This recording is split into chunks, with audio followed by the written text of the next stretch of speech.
Hello, folks. Welcome to The Line After Dark.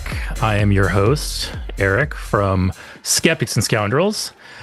You may be wondering, hey, why is there only one schmuck up on screen? Normally there's two schmucks up on screen when this show starts. Well, Forrest is still currently on the previous show calling it now, and he's in the middle of a call. Oh no, here he is. A while Forrest has appeared. The schmucks have arrived. The schmucks have assembled. We are at full schmuck power now. This is amazing. I was actually really worried because I was like, wait, I don't have a co-host to bounce banter off of. I got nothing insightful to say because I'm not really an insightful guy at all. I'm like, wow, this is gonna be really awkward while I stare at the audience and try to kill time. If we're being incredibly honest, it would make the show better, but here we are.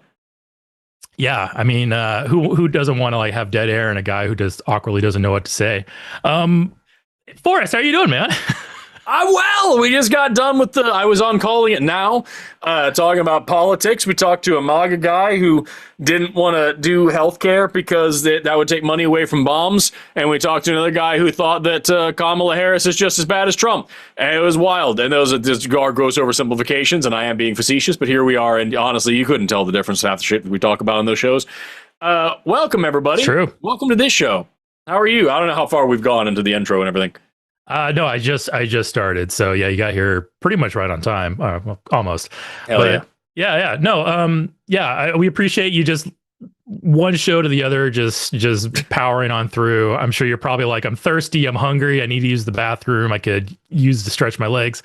Forrest foregoed all of that, folks, so he can be here to serve you now as a scientist, as an atheist, as an entertainer. I mean, right there is dancing. So it's like, yeah, you got to really respect the commitment that he's bringing to the job. Better than me. I didn't even comb my hair for this today. So that's kind of the effort you're getting out of me right now. But no, yeah, this is great. I think we co-hosted about a month ago. Right. Yeah, a lot of stuff happened since then. A lot of news. I broke my ankle 2 days after our stream, so I've kind of been limping around the house. Yeah, it's pretty eventful. Haven't really been keeping much up on the religion. This is the Sunday show, folks. This is the religious call-in show. Much like the Sunday show that came earlier today, the After Dark show is more of the same. We invite theists to please call in. Please tell us what you believe and why. Do you think you have a good reason to believe? We would love to hear it because that's kind of my shtick is whenever I talk to somebody, I'm like, I don't have a good reason to believe. I don't have a good reason to believe in Christianity, in Hinduism, in Islam. I don't have a good reason to believe. And I don't think you do either. And if you disagree with that statement, feel free to call in and present your reasons, and we can respectfully dismantle it and take a look at it. Not dismantle. I'm sorry, that's probably a bad word to use. Deconstruct it. Let's look at your reason and analyze and determine: is it actually a good reason, or is it is there some fallacy lurking in there, or are you overlooking evidence, or are you dismissing evidence because it doesn't support your preferred conclusion? There's all kinds of reasons, and we're all susceptible to this. But there's all kinds of reasons to believe things for bad reasons. And if your religion is that important to you and your religion is the most important thing in your life, like most people, then you should have good reasons to believe. So yeah, please call in and get in the queue and let us know what's going on. So that's what we're here doing tonight. Forrest, do you have any opening comments? Anything you want to talk about before we kind of get into callers? Or what do you got? I'm going to say I actually just put this into the producer chat, but I'm going to also say it out loud to you to put you on the spot to see if you're cool with it. We keep a line or two open for atheists who want to just ask general questions and whatnot like that. We already have those two lined up. And I would like to vote that that's all of them, and that we take as plenty, as many. If you want to call in as a theist, if you want to call in even as an atheist who has a serious problem with something that we're saying or like that, I would be interested. But I'm going to say no non-combat callers tonight, except for we have 2 people here who just kind of want to ask general questions, and we'll see if we can answer them, and that'll be fine. But those will be the only 2 calls tonight that we take that are just about like general questions and advice. I personally would like to keep this show snappy and interesting because I'm exhausted and I need to have somebody keep me awake. So that's just me. I don't know if that cool with you as well. That's totally fine with me. I generally like the same. I'm generally in the same alignment with you on that. Awesome. It is nice to listen to atheist callers. It is nice to have like just some calm conversation about like some insights or some questions. But yeah, people are here to see kind of the blood sport of atheist versus theist, or right. left leaning versus right leaning when it comes to politics. Yeah, that's totally fine. Cool. So yeah, please, theists in the audience, we're prioritizing you as callers. If you call in, you say you're a theist, you will be front of the line at this point because we have no theists in the queue and we have 2 atheists in the queue. So yeah, please call on in. We have 5 people waiting to be screened, so we'll see what those do. And when Forrest says we don't want non-combative, we mean it's more like contention. We want to have people we disagree with. We don't want to have people to fight with. We want people to disagree with. We want respective, non-combative conversation, but we do want to have some contention. We do want to have some disagreement, and we want to explore that. Exactly. So if you call in and you're respectful, we'll be respectful, and then we can have a nice discussion. Well, we want to disagree on something. We do. Yeah, we want to interlock, I guess, be interlocutors. So sexually. Yes, I don't think I was going to go that far, but hey, you know what, Forrest, you do you, buddy. Although by the end of the night, maybe I'll be I'm going to do the caller. That's the whole point. So yeah. Anyway, let's stop blabbing. It's been 10 minutes. Let's stop blabbing. Let's bring in our first caller. In fact, Theus just got in. Actually, I think this was one that was here earlier and then dropped and then came back in. So let's go ahead and bring in Jack. Jack, you're a theist. You are 52 years old, according to this. You're in Wales. I was just in London just a couple of months ago. What an amazing place. And Jack, your topic here is just lucidity and the paranormal. I'm hoping you're going to make some claims there, but hello, Jack. How are you doing? You there, Jack? Can you hear me? Hey, yeah, there you are. Yeah. The Forrest, yeah? Yep. Hey, Forrest. I spoke to you last week and I apologize for what happened in the past. And we was on a decent discussion and you hung up on me. Everyone did diss me on YouTube. I just literally want to have a genuine, decent conversation with you about the paranormal and God. Okay. And why do you believe that the paranormal? Why do you believe that the paranormal and God exist?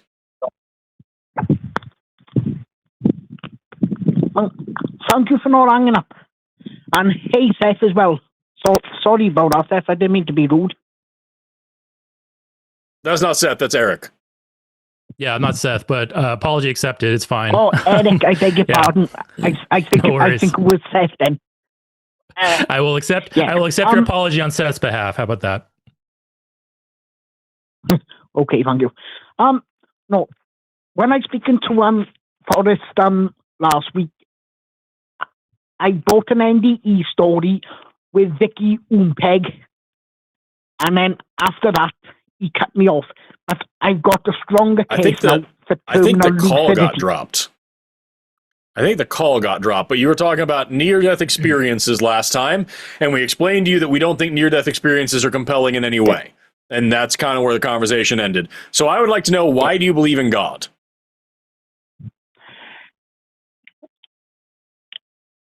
I was going to try and tell you about terminal lucidity.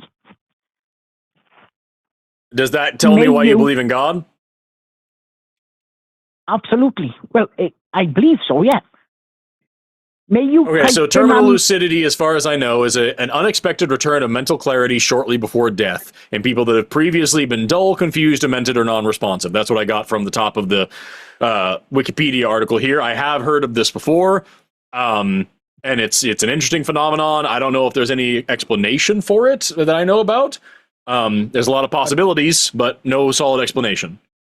but the case I'm going to say to you now is a one-off. It's never been Okay, heard well of then before. I don't care. Well then I don't care. Because if it's just Catarina anecdotal evidence, Ema. if it's just No. anecdotal evidence and this one person had a weird experience and you don't have any actual data to back it up. Will you just please, may you type in Catarina Ema? No. Because last time you did the same thing. You said you wanted to talk about near-death experiences, and you gave me the name of somebody who had an interesting one, and I explained why that is not interesting to me, and all you had was, well, this one person said this thing happened, and that's not compelling. So here you have this one person who had an interesting situation with terminal lucidity. I know of plenty of other people who had terminal lucidity that didn't believe in God, that didn't... What are we doing? I don't care about these anecdotal things. Give me something serious. So Jack, to kind of like clarify what Forrest is saying to you, you can present us stories of NDEs all day. We could talk about terminal lucidity all day, but we have no way to differentiate the explanation for that from God versus it's just a natural phenomenon that occurs when you die. Like we have no way to separate. Hold on. We have no way to separate those two. And if we have nothing to determine which of those is the case, we're going to go with what's most plausible, and that's the natural. It's the body shutting down. The body does weird things when it shuts down. The brain is a very highly complex thing that, while malfunctioning, does weird shit.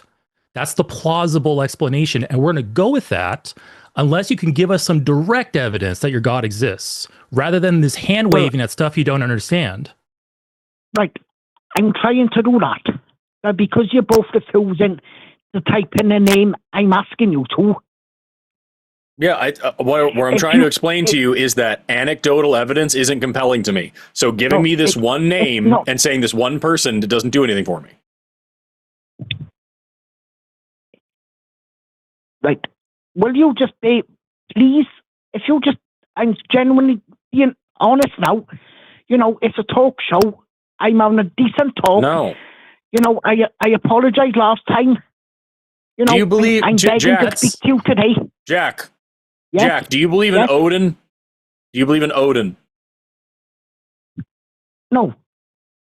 Okay, well, I think that terminal lucidity is something that Odin does because it gives you a brief moment of clarity before you die that allows you to ask for your axe. Because if you die with your axe in your hand, you get to go to Valhalla. And so Odin wants you to go to Valhalla, and so he gifted us with terminal lucidity. Prove me wrong. Okay, Forrest, Eric, the decent human beings, yeah?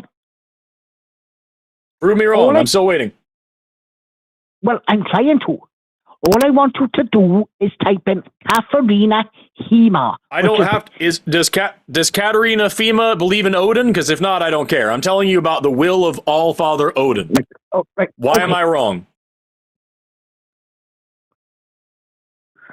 Right. She was born completely. So you're just Jack, just to be clear, I have repeatedly said no, and so you're just going to start talking about it anyway now. We're not going to have a different conversation. You're not going to entertain the hypotheticals that I'm suggesting. You're just going to talk about what you want to talk about no matter what. Because I know I can prove.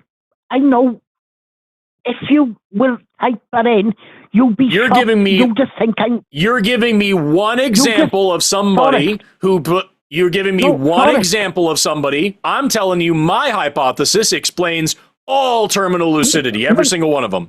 I have more data than you. Right, okay, then. Well, bear with me then. Wait, what? I have more evidence than you. Yeah. Our explanation's more plausible, Jack. We'll just be a decent human being then. Being a decent human being does not mean doing things you don't want to do because some guy begs you to. That's not how consent works. Yeah. I told you several times, it's not just that I don't want to hear your evidence. I'm saying anecdotal evidence of one person's story isn't compelling to me. We have better explanations that are backed on actual data from lots of people. It's not an accidental story. You're not, is it one person's story about terminal lucidity? No, it's not. She was in institution from birth. Did she study? I believe it was 24, 26, and all her life she had severe, like, brain, you know, Jack, I want to sound disrespectful to the poor person. Jack. Yes. Jack, if this story ends with this one person had terminal lucidity and this is what she said, I'm going to hang up the call and I'm going to ask our producers to ban you from the show. Because that is what you have repeatedly said it is not, and that is what I have repeatedly said I don't want to hear. Well, tell me about Odin then. Okay, so that was what it was, after you lied and said that it wasn't. No, I haven't lied. Is the story you're trying to tell about one single person's story about their terminal lucidity and their experiences with it?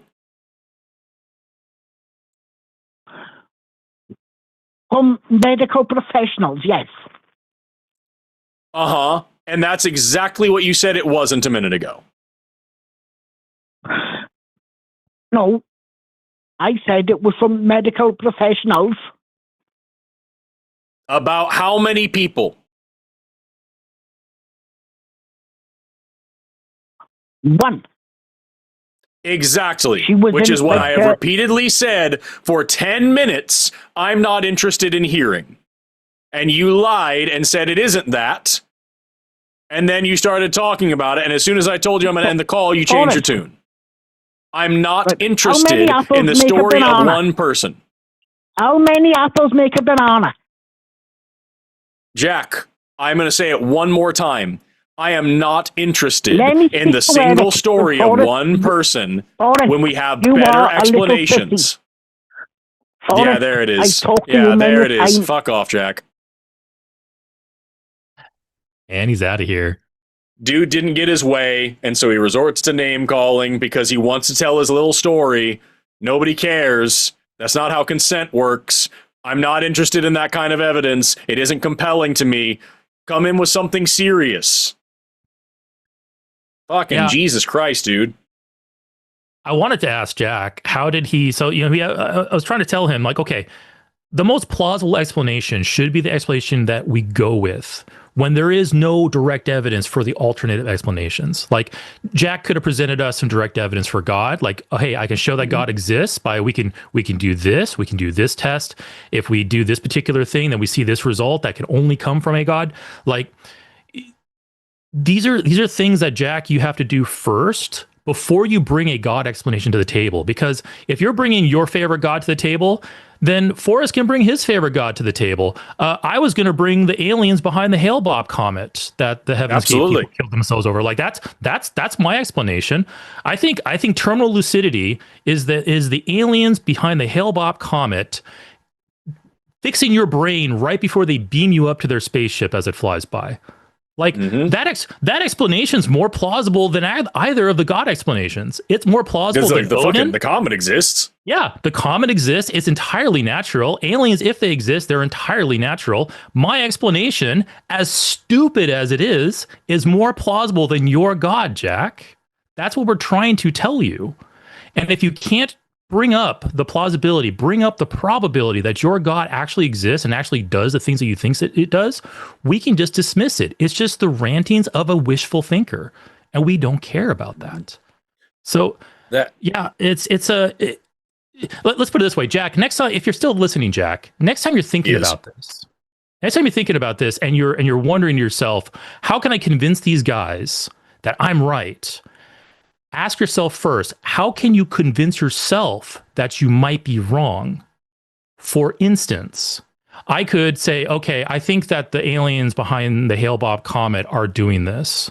And I think they have a spaceship back there. And if we just get a camera back there, we can take a look at it. Like, I could potentially falsify my idea by getting a satellite behind a L-BOP to take a look.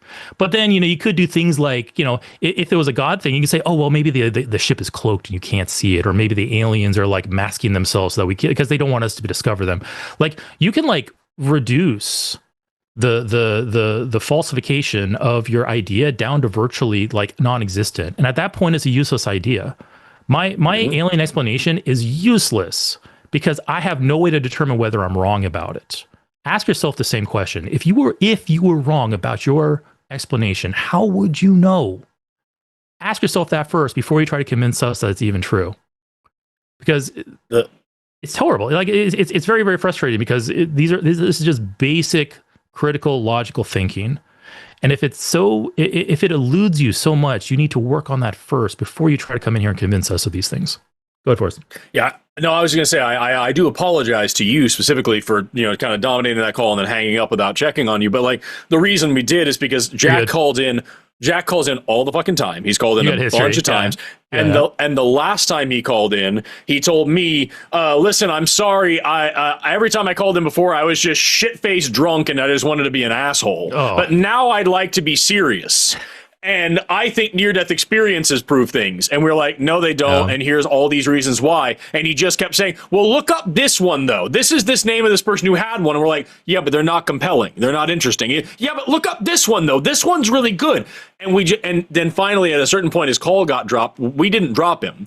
But he tried to call back in 30 times. I wasn't interested in taking it anymore because why the fuck would it? And now we have the exact same situation again. Listen, I know I was a dick on purpose a lot, but you got to look up this name. That's not compelling to me, and here's the reason why. Yeah, but I'm begging you, look it up. I don't want to hear one person's story. It isn't one person's story. If it's one person's story, we're going to ban you. Okay, it is one person's story, but like, you got to hear me out. I don't want to hear it out. Well, you're a little sissy bitch.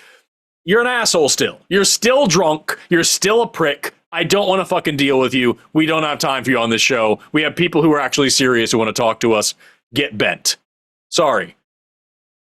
Anyway, yeah, from now on, I will be a better co-host, I promise. You're so fine. Fucking you got history, you're fine. I would have a hard time dealing with that too. It's okay. No worries. So lame. All right, let's take about 2 seconds. Let's like clear the mind. Let's shake it off. The jack. Yeah, I wish, like, at times like this on other streams, we bring up like a palate cleanser, like a funny YouTube video or something, but we'll probably get copyright struck if we do that. But I don't know, just think of puppies. I got this. Yeah, there you go. Perfect. All right. We're now ready with that. We're now ready for our next theist caller.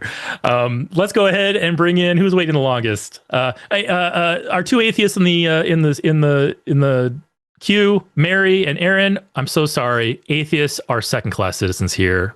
You're gonna wait. You're gonna wait a long time. With it. We love you, but you got to deal with it. We're gonna go ahead and bring in Kyle. Kyle, we have a theist named Kyle from Texas. Kyle is making the statement here: God does not suck, evangelicalism does. And I agree with that second part. Evangelicalism does suck.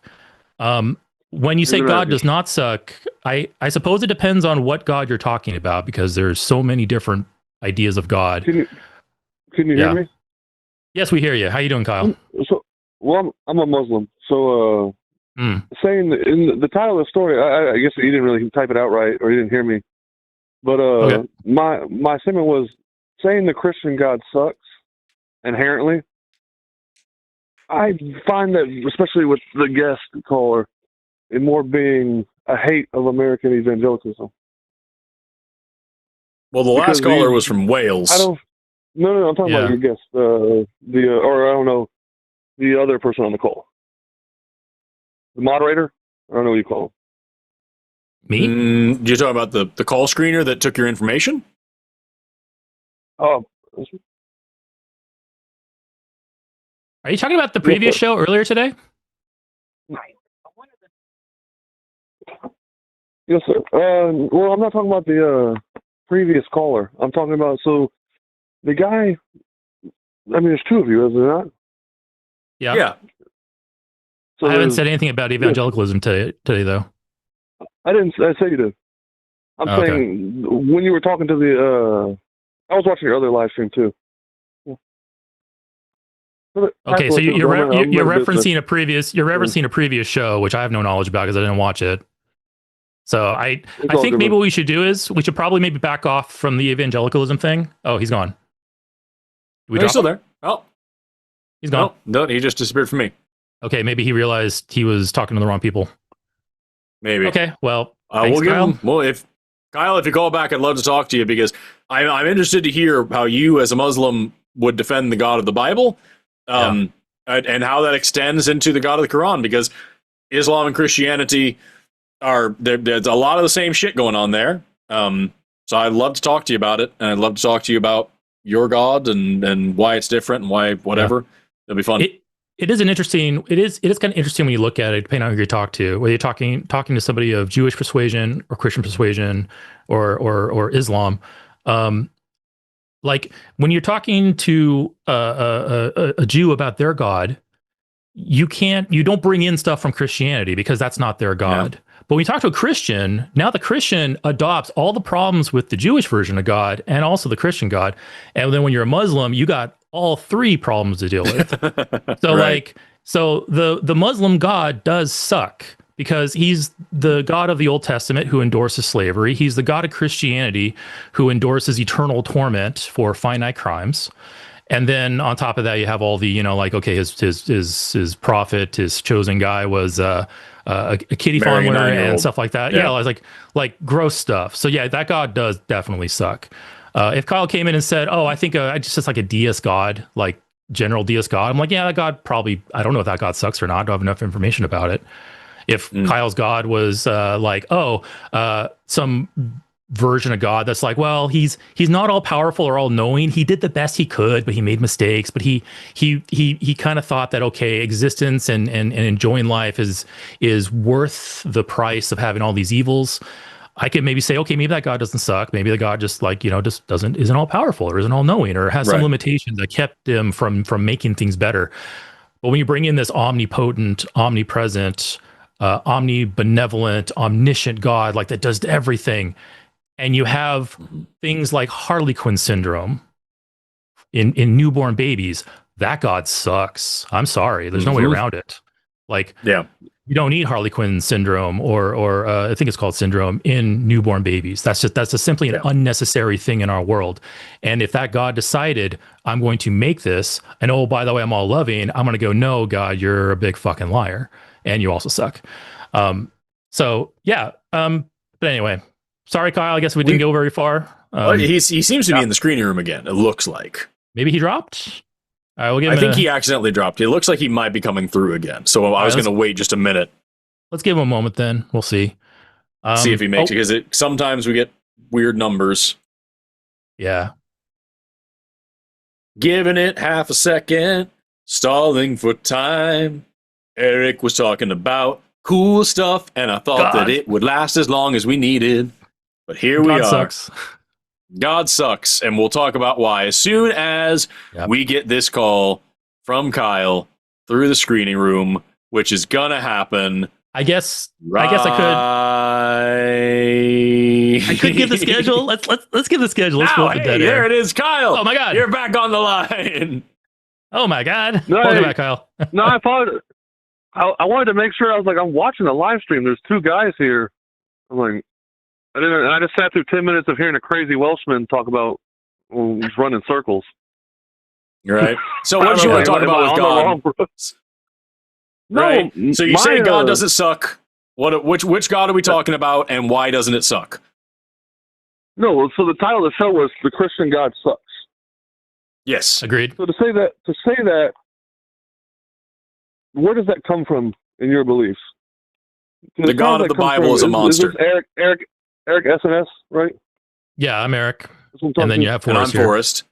Yeah, the God of the Bible is a monster, and the God that Christians worship, the way that Christians talk about him, the way that Christians believe that he acts is monstrous, although it isn't always biblically accurate. It's never any better. So that's where that comes from. It sounds like you're talking about American evangelical Christianity. No, I'm talking about how you would look a Palestinian Christian in the face and say your God sees evil? No, Kyle, let's make it clear. I'm not. When we say the Christian God sucks, It's not based off of anything his followers are doing or saying. We're going off of what the Bible says. How they behave. We're going. No, we haven't talked about that at all. Yeah, no. To reiterate what I said that the Bible. If you read the Bible, yes. God in the Bible is a monster. And the way that Christians that we talk to every day, a lot of them are American, but not all of them are, the way that Christians describe their God beliefs, which are varied because there's over 40,000 denominations of Christianity, and it's a highly individualized religion, but the way that all Christians that I have ever met talk about their God, even outside of what the Bible says, is equally awful. It is usually non-biblical, but it is no better. So I didn't say anything about behavior. I said about what the God is described as in the Bible and the way that Christians describe God in real life. Both are evil creatures. And I just don't feel like you're being honest, brother. It seems like you're placing all on evangelicalism. And what did I say that was evangelical? Yeah, something hateful, evil. Yes, the God of the Bible is hateful and evil. I don't have to be an evangelical or talk to an evangelical to read the Bible and see that the character God in the Bible is a monster and does monstrous things. Yeah, the behavior of his followers, Kyle, has nothing really to do with that. In fact, Kyle, if we for just a moment pretended evangelicals do not exist, like for a moment pretend we live in a world where evangelical Christianity does not exist, not a thing, we have just the Bible, God sucks based just off of that. Right. And Kyle dropped again. Maybe it's a bad connection. I didn't sense any hope so. Yeah, we'll give the benefit of the doubt. Considering the fact that he misrepresented our position 3 times and then said I was being dishonest because of things that I didn't say and actually clarified against multiple times, I think maybe he did call into the wrong show after all. Yeah. Because we can mention that the God of the Bible sucks and evangelical Christianity sucks. They suck together, but they still also suck separately. Like it's just suckage all around. So like they can be separate. But anyway, yeah, Kyle, hopefully clarified a little bit based off of just the holy text, absent of any consideration of the followers, the God of the Bible sucks. And since the God of Islam is the God of the Bible, he also inherits the same suckage. I do wish we could show just the side, like the very right side of Call In Studio where it just says talk or drop. You know what I mean? Yeah. Because like if we show all of Call In Studio, it would dox everybody. It shows like people's phone numbers and all this stuff. But like, I just want to show just that edge, even just in the hosts area, where so people can see. We're not dropping these people. They just hang up on it. You'd have to see my mouse come in and click the dropping button, and it didn't happen. So like, I don't know, man. Do you want to move on to the next one? We can totally move on. It's fine. Okay. Folks in the audience, you'll have to take our word for it. We are not. I have not muted once. We have not dropped once. Not yet. I'll be honest about it. I tell people when I mute people or when I drop people, I'm happy to do so. I do the same thing. Like, this dude hung up on himself 2 different times, and I don't think we're going to let him in a 3rd time for this one. But yeah. You want to move on to 13? Sure. Lucky number 13. Let's see here. We got number 13, Haley. Welcome on the show, Haley. Well, I'll introduce you really quick, and then I'll ask. We can ask some questions. So, Haley, pronouns she, her. Haley, you're a theist. It says here you're in PA, Pennsylvania, and the topic here is I want to talk about the idea of God without interring with humanity. I feel like maybe that was written down wrong. It might be interfering. Okay, there we go. I was gonna say, why is God being buried with humanity? Yeah. Okay, yeah, without interfering with humanity. Okay. Anyway, Anyways, so I am a trans girl, right? And I was raised Christian, and I am no longer Christian, but rather deist. I simply cannot let go of the idea of there being a higher power, which is really hard to do. I'm so convinced, like, I think because of my past, I'm so convinced that there is something out there that gave me existence that it's hard to admit that everything is here because motions were set in place by a Big Bang, you know? Why? Yeah, it's hard to wrap. I can understand where you're coming from there, because like deconverting, it can be a gradual process for a lot of people, and how far you deconvert and how far you deconstruct, it varies from person to person. I went through the same thing when I left Christianity. I had a hard time letting go of the idea that a God wasn't behind everything. It was it wasn't very logical to me at the time. It was also a very emotional process. So like this, where you're at right now is a very normal thing. Yeah. Mm-hmm. Yeah. So I would like to know, like, why is it harder to vibe with natural processes, which we have not every single explanation for? We don't have all of the answers, but we have a hell of a lot of answers, and the answers that we have are backed by data and backed by evidence, as opposed to, yeah, but some guy did it. Why is that easier for you? Right.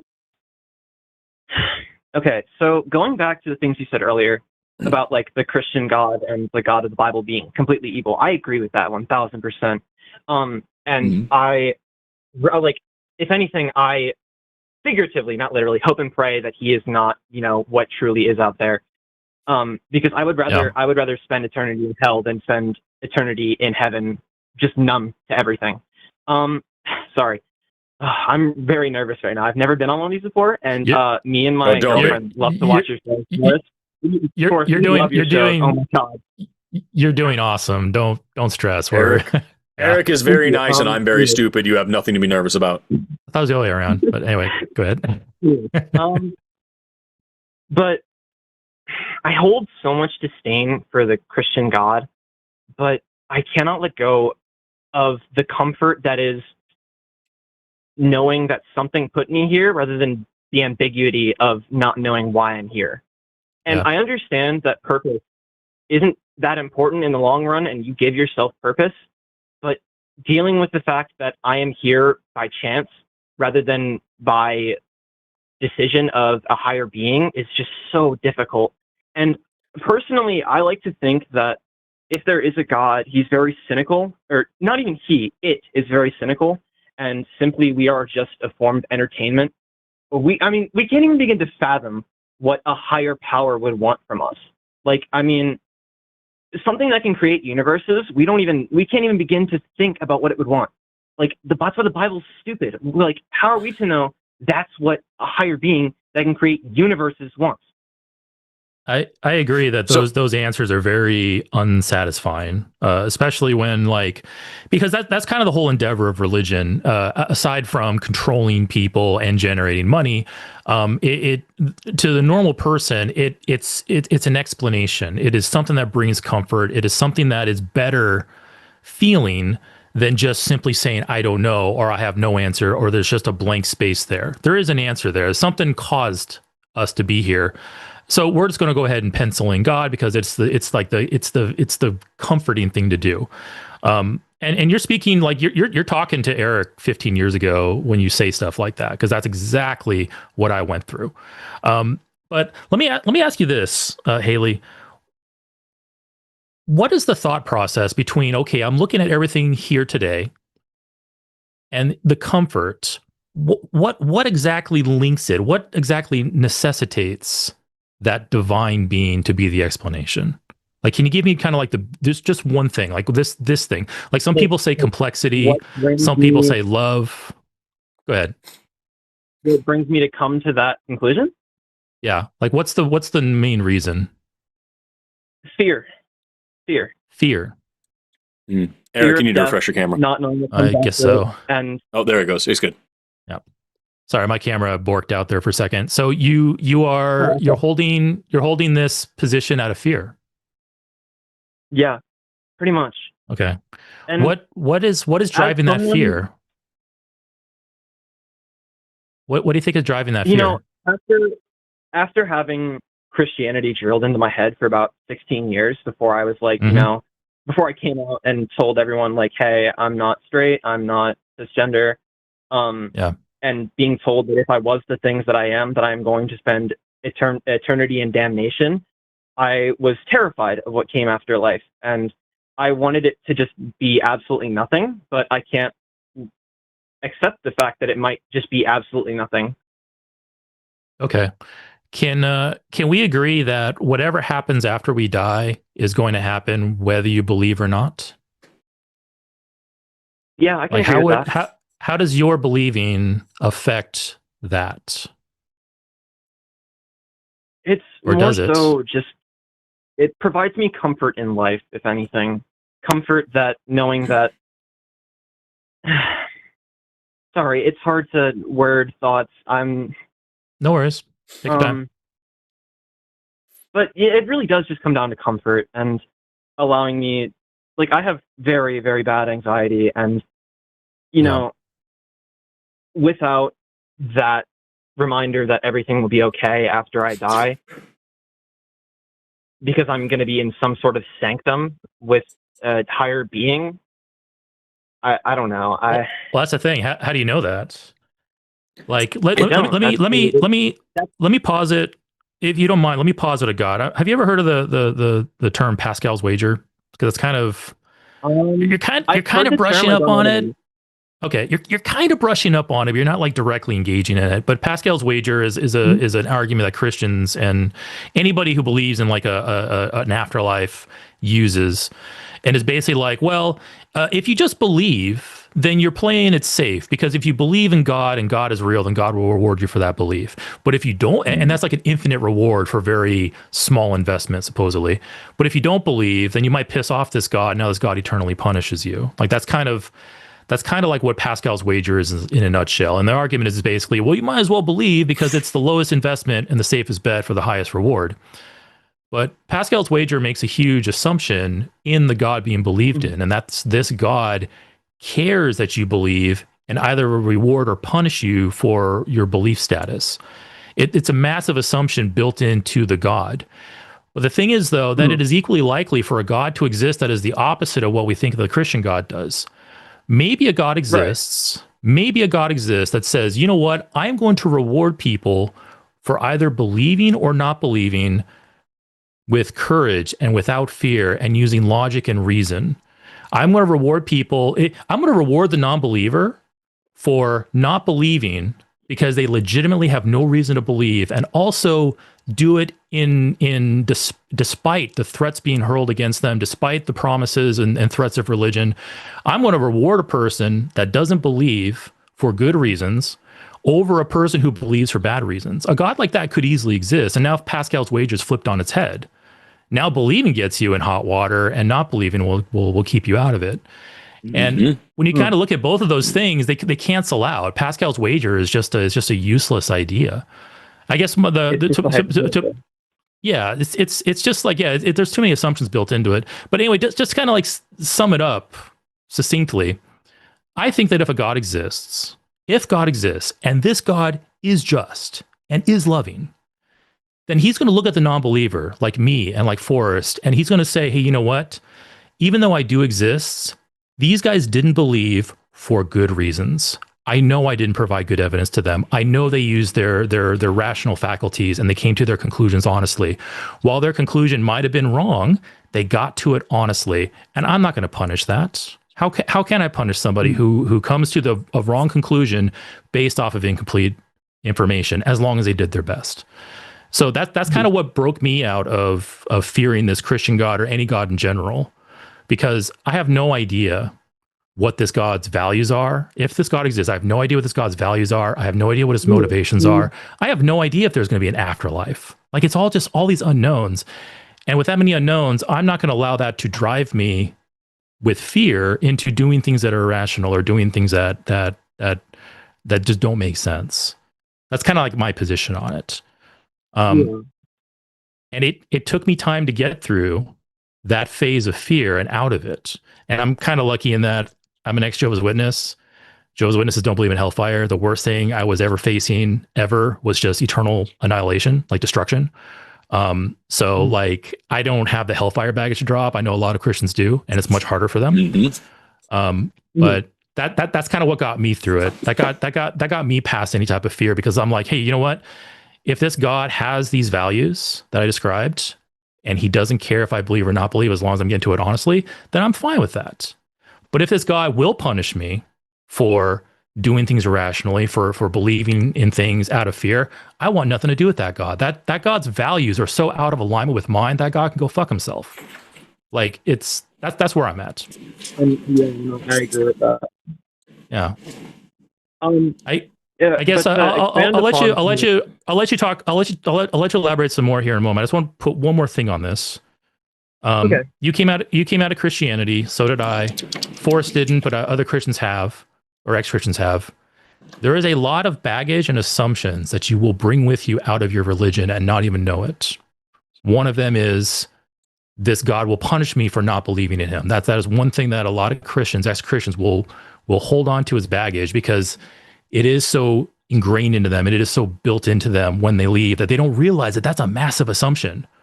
And once they realize that's a massive assumption, they go, oh, do I have any good reasons to hold on to this assumption? No, I'm going to drop it. And that kind of changes the whole game. But anyway, go ahead. What were you going to say next? So to expand upon what I said earlier, I think I more so am hopeful that there is some sort of higher being and a afterlife, because like I said earlier, I think if there is a God, he's a cynic. Like, he's cynic, and we can't even begin to fathom what he wants. He's cruel, and we are simply just a form of his entertainment. And after a lifelong worth of the punishment of being human and having consciousness and being able to think, I would want nothing more than either absolutely nothing or some sort of afterlife where I can spend eternity being happy and not having to worry about maintaining my mortal body and the thoughts that are in my head and having to keep going every day. I mean, that comment you made, if God exists, he's a cynic. Why do you think that? What kind of God puts me through the things that I have been in my life? What kind of God makes me hate my body so much that I want to be the opposite gender? What kind of God puts me in a life where my family is broken, we can barely make ends meet, and I struggle with wanting to keep living every day because I hate myself so much? What kind of God makes a person like that? It could be, just floating a hypothetical here, it could be an incompetent God. Maybe God just wasn't incompetent. Maybe he wasn't powerful enough. Maybe he's not in control of everything. Maybe he kind of set things in motion and now things are kind of just on autopilot. That's what I mean. Like a God that doesn't interfere. Yeah. The cynic God is a viable explanation. It's one possibility, but there's other possibilities too. It could be that, incompetence, the things I discussed, or doesn't exist. Maybe it sounds to me, maybe things are in motion. No worries. Maybe things are in motion without a God behind it. Those are all possibilities you might want to consider. But go ahead, Forrest. I was gonna say, it sounds to me like you're just dealing with old school terror management. That at the end of the day, even an evil God, a God that's terrible and evil, or totally just asleep at the wheel, or the government's run by lizard people, or whatever other fucked up thing.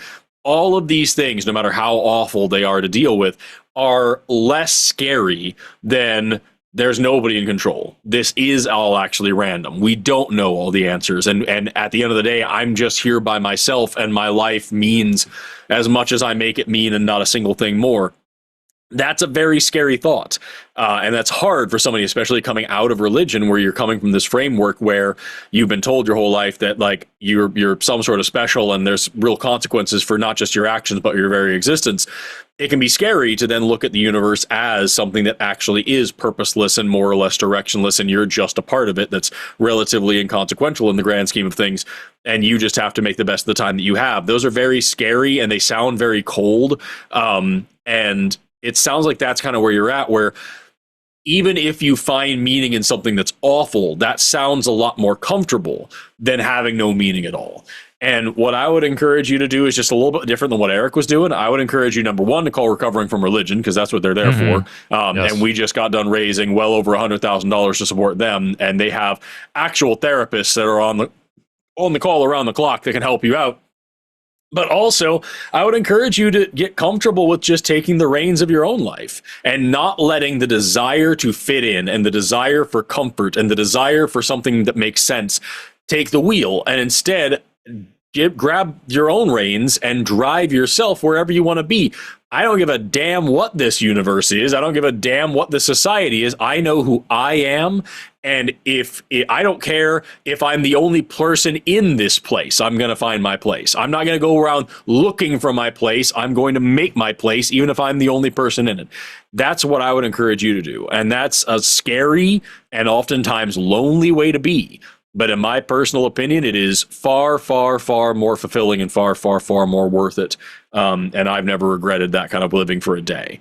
So that's what I would encourage you to do, Haley. Call Recovering from Religion to get the help that you need to deconstruct from that religious trauma and find the community and the help and the support that you need.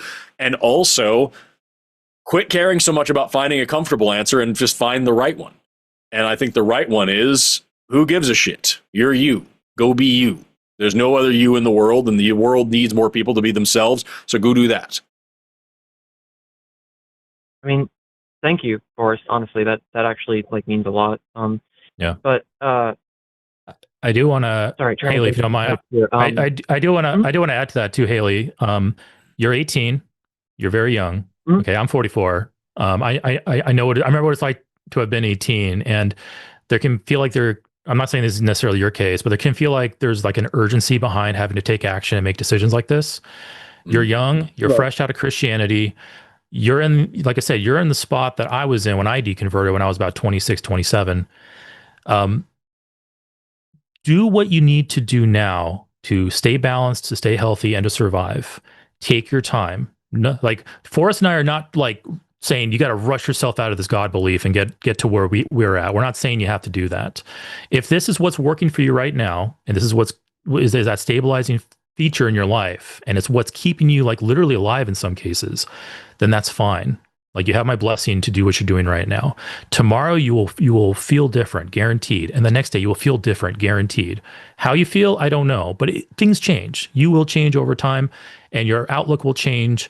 You will every time you sleep, you're processing the things that you deal with during the day. As you sleep tonight, your brain's going to be processing this conversation and putting it into long-term memory and sorting it. Like, give yourself all the time you need to make the decisions without that fear, without any type of urgency. Take your time. You have all the time in the world. Take it. There's no rush to get you out of a religion.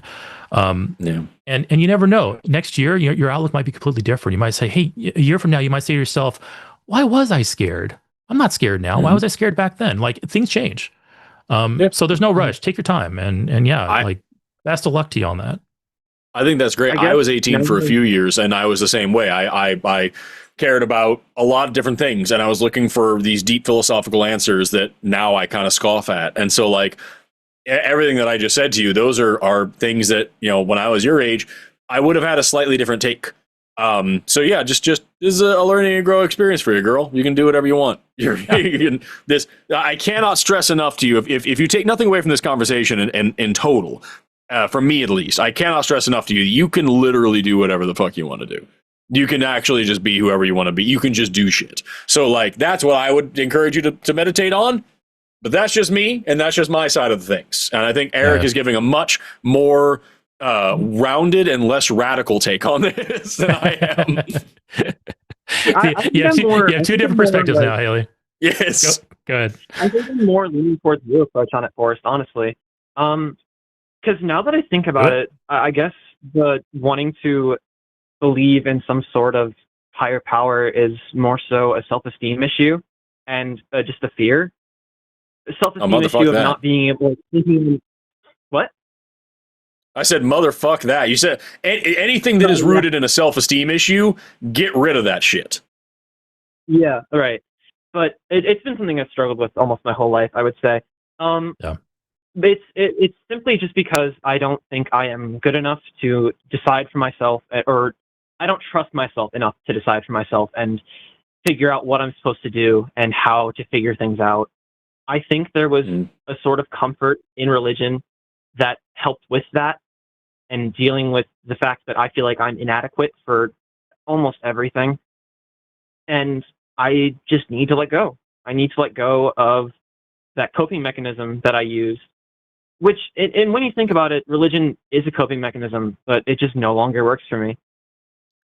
Don't like, so I can tell you honestly, every single day, I'm 33 years old and I feel all the time like I'm a 16-year-old who people are just letting do things, and like, why the fuck are people letting me do things? And I keep looking for an adult all the time, and then I have to remember that I am one. It happens every goddamn day. That shit doesn't go away. The imposter syndrome only gets worse. The more educated you are and the more good at something you are, the more you are going to feel like you're terrible at it, and there's people who are out there smarter and better and faster and stronger and all these things.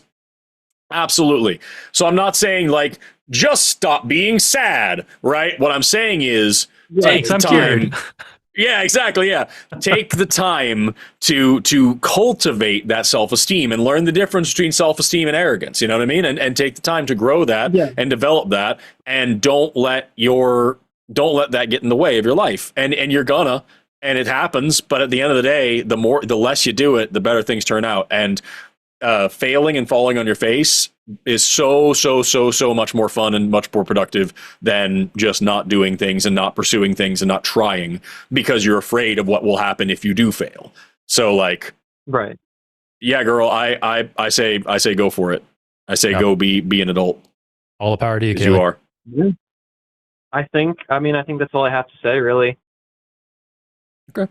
Yeah. All right, Haley, it's like time. I thank you for your time. I appreciate you for listening. Love all of your stuff, Forrest. Me and my girlfriend love listening to you all the time. I guess if I had to say anything else, if anyone is listening and they are gay or trans and afraid of, like, and still holding on to that coping mechanism of religion, you need to let go. It's hard, but you have to let go. You can't live with the constant guilt of what gave me life hates me. It doesn't make me feel good. But yeah, I think I'll take my leave. You guys have a great night, okay? All right. Thanks, Haley. Best of luck. Take care. All right. I had multiple requests in the audience to show the cat, because the cat keeps on teleporting up to my desk. I was gonna say, you keep passing it in the same direction, and it makes me feel like you just have a basket of cats over here that you're just having to move as a job. It's the cat cloning vat. It like pops one out every 5 minutes. Anyway, that's great. She is she's 15. I think she's going a little senile. And she does not listen to commands anymore. She does not get a hint when it's like, no, you can't be on my desk right now. Nope, she's not going to have any of it. She's going to be back up on that desk within a few minutes. And so she's a little monster, but she's my monster. 15. So. I was gonna. You better eat her fast. At 15, she's gonna start getting stringy. Get a like stringy, gamey, but that's what the cloning vat's for. It's like it's just infinite food. At the end of the day. So we got plenty more. All the cat people in the audience just went from to That's my favorite. I love talking about it because I people get mad when I talk about like not wanting pets or liking them, and especially cats. I'm like, it's fine. I don't mind cats. I just can't finish one in one sitting, and it's too much. Yes. I don't understand. It's a waste. Okay. Let's go ahead and move on then. Mary, Aaron, you're still in the queue, and I'm still gonna neglect you. I'm sorry. I'll make you a deal. Continue fucking yourselves in the queue. We're gonna take another call. Mary and Aaron, I'll make you a deal. We're gonna take one more Theist call, and then, like the benevolent host that we are, we will allow one of you inside. Who it is, we won't know yet, but fight to the death. Hang on. So, all right, let's go ahead and bring in DeAndre. DeAndre, you are a theist. You're 26-year-old from LA. Is that the city, Los Angeles, or is that at least not Louisiana? A state? Louisiana. Okay, Louisiana. I don't know. I don't know my states. Hey, Andre, how you doing? DeAndre, how you doing? Oh, DeAndre, or litigious anteaters. Litigious anteaters, yeah. Loquacious assholes. Make sure you're not muted, DeAndre. We'll give you maybe about 10 seconds before we put you back in the queue. Mary and Aaron, this doesn't count as a caller. I'm sorry. All right, I'm going to put you back in the queue. Sorry, DeAndre. We'll try you again here in a little bit. Mary and Aaron, that didn't count. I'm so sorry. Let's go ahead and bring in our next one. We have, where is it? Oh, they put DeAndre like right back in the same spot in the queue. Okay. Nice. We have Patty. Let's bring in Patty. Hey, Patty, how you doing? How you doing, Patty? You there? I heard someone breathe. Hello. I've had Hello, Patty. surgery. I've had landing surgery. Can you understand me? Is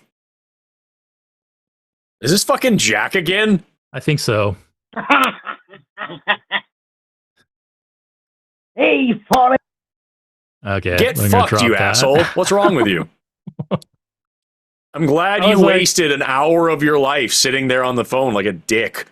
Like, That was the worst Scottish accent ever, and I'm American. Like I have That no is bad. ear for accents. Oh my god, what a clown!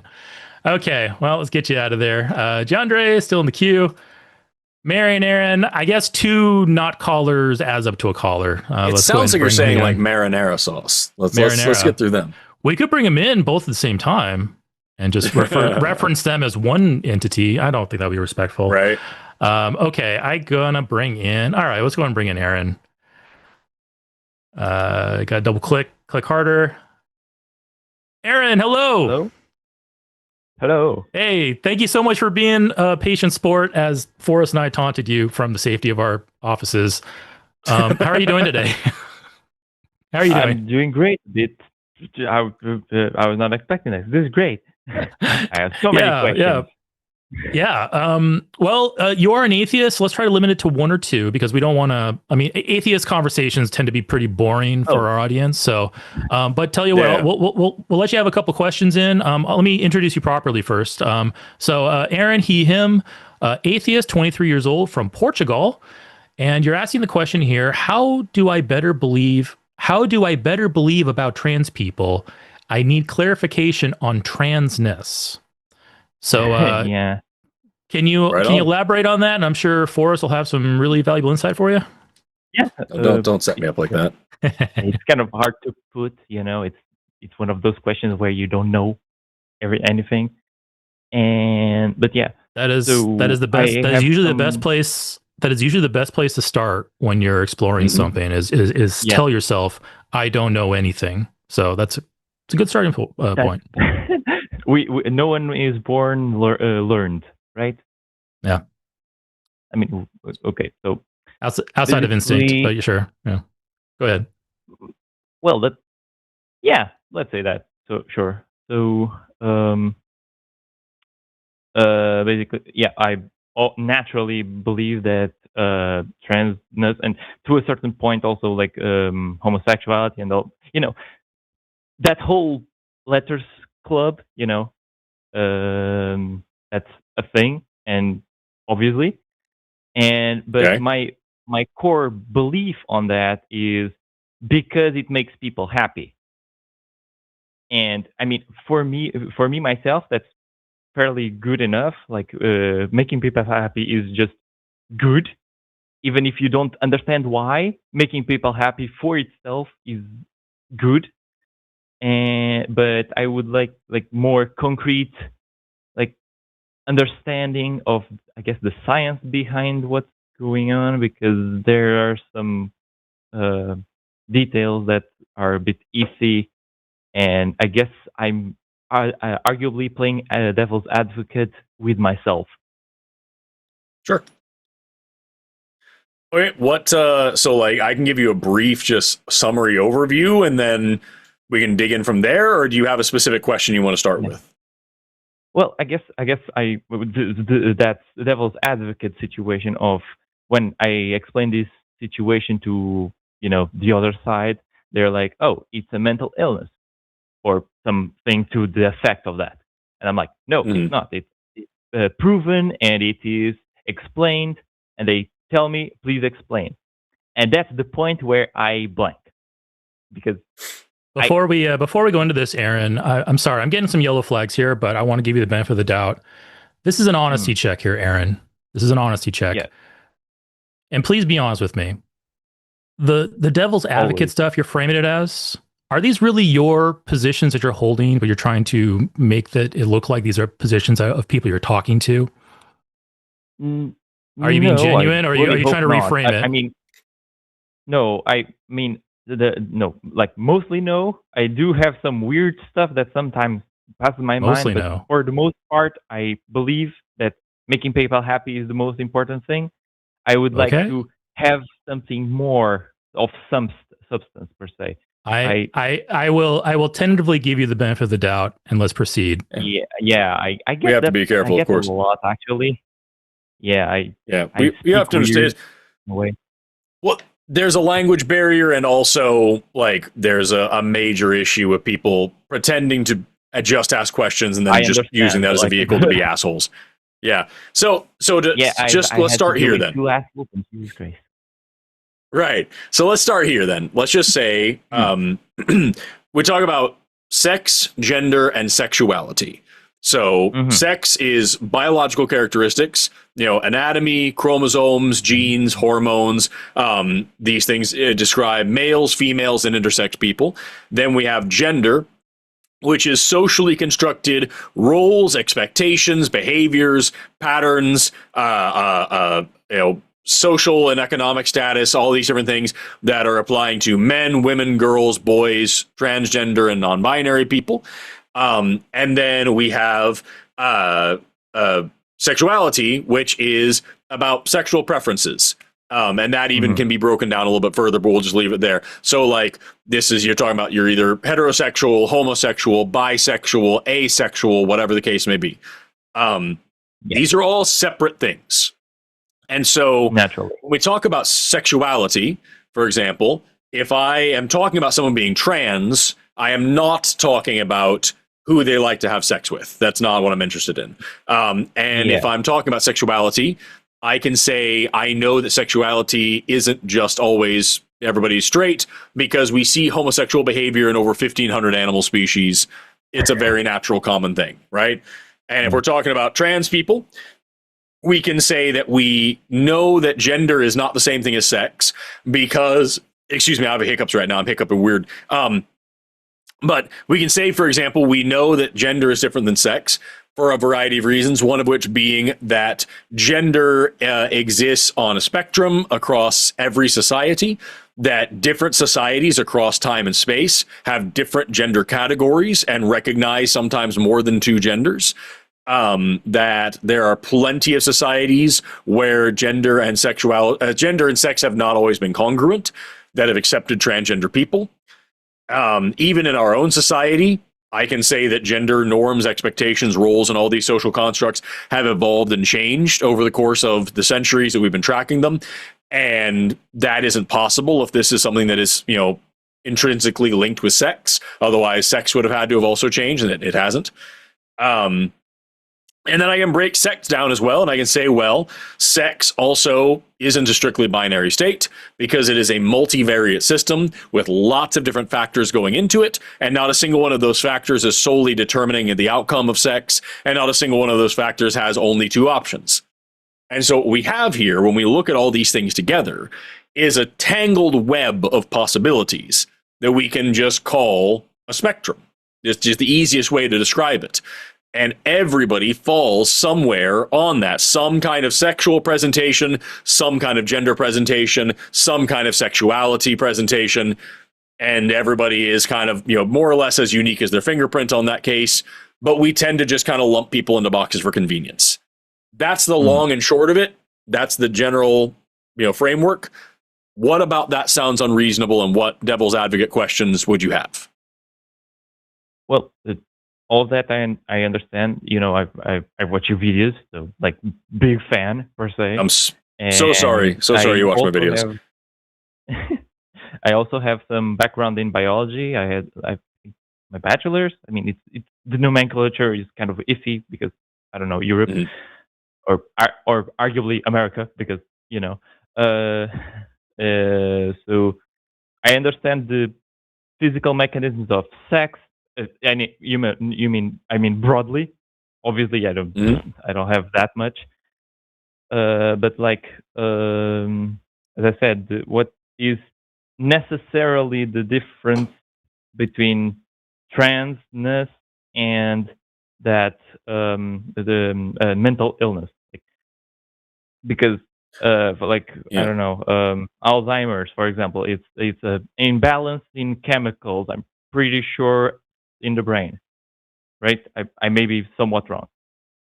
It's a little more complicated than that. Alzheimer's actually you end up with a buildup of these amyloid plaques that actually do damage to the brain itself. But like, so yeah, that's a neurodegenerative thing. But let's figure this out, because for a long time we used to think that homosexuality was a mental illness. And then we learned actually this is just a natural thing that can happen, and we recategorized it. Same exact thing with being trans. We used to think that it was a mental illness. We learned a little bit more about it. We recategorized it. What we know now is that what a lot of people conflate or confuse with being trans is this thing called gender dysphoria, which is this general stress and discomfort with the way that your physical, your what we call anatomical or phenotypic sex is presenting in a way that doesn't align with your gender identity. Well, not all trans people get gender dysphoria, and not everybody who has gender dysphoria is trans.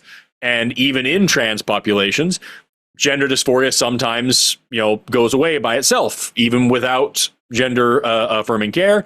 And sometimes it gets much worse over time. And so even that isn't this stable thing where we can say, okay, here's this problem. What we also see is that there are actual neurobiological markers of being trans. So for example, one of my favorite studies that I like to cite is one where they put folks in a brain scanner, and they would measure their brain activity while showing them a computer generated image of their own body morphing to become more masculine or more feminine. And the exact same regions in the brain light up when a transgender person is watching their body morph away from their sex assigned at birth and towards their gender identity, as a cisgender person watching their body become more and more close to their sex assigned at birth, closer to their gender identity. So we know that these things work. There's also phantom pain, which is another really fascinating phenomenon where if somebody loses a limb, their brain still thinks that limb is there and they feel this pain in this limb that doesn't exist. Same thing with trans people who feel the sensation of body parts that they don't have because that's what their brain tells them should be there. And of course, there's also a ton of different stuff that people reference about different regions of the brain that are more similar in size based on sex rather than gender. That's kind of iffy because brains are more mosaic than actually true dimorphic things, but that's neither here nor there. So what we see is there's actual real evidence in the brain that this is not just a mental thing, that this is not just some disorder going on. It doesn't fit the category of what a disorder is anyway, because it's not causing harm in their life and it's not causing them to miss work and school and causing severe disruptions in their day-to-day lives to have this issue. It is sometimes correlated with, but isn't always necessarily going to be aligned with actual mental issues. And it can be treated, it can be ameliorated, it can be made better by giving trans people the exact same rights and care and privileges as any cisgender person to just live in their gender identity as they see fit. So overall, the label of mental disorder just doesn't apply. It doesn't work. Yeah. I agree that I don't know. Yeah, I guess I'm asking for something I don't even know how to ask. So I guess it's also hard for you. So I mean, I don't blame you. I've been in this situation.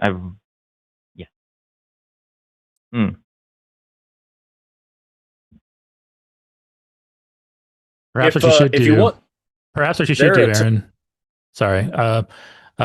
So Forrest is a well of information on this, and he put out a lot in there. So I do recommend going back and rewatching this a couple times to kind of fully absorb everything. Are you familiar with the DSM-5 on dysmorphia, like the topics there in dysmorphia? Oh, yeah. book that was changed to to separate science. Science books change as the science changes. That's a very common thing. Obviously, but I've been. Okay, go in there and go in there and read about the current state of the science around this. And yes, that science will eventually change. We don't know which direction, but at least you'll be informed about current state, what the experts and professionals and the consensus of science is saying about it, and then you'll be better informed for the questions that you are playing devil's advocate for. Yeah, I would also recommend, like, I'm just a guy, and so, like, I would recommend going to, like, find some trans advocacy organizations and seeing also how they talk about themselves and what resources they can give you, because that might be better than just me. Well, especially if you're asking about, like, what's your experience like?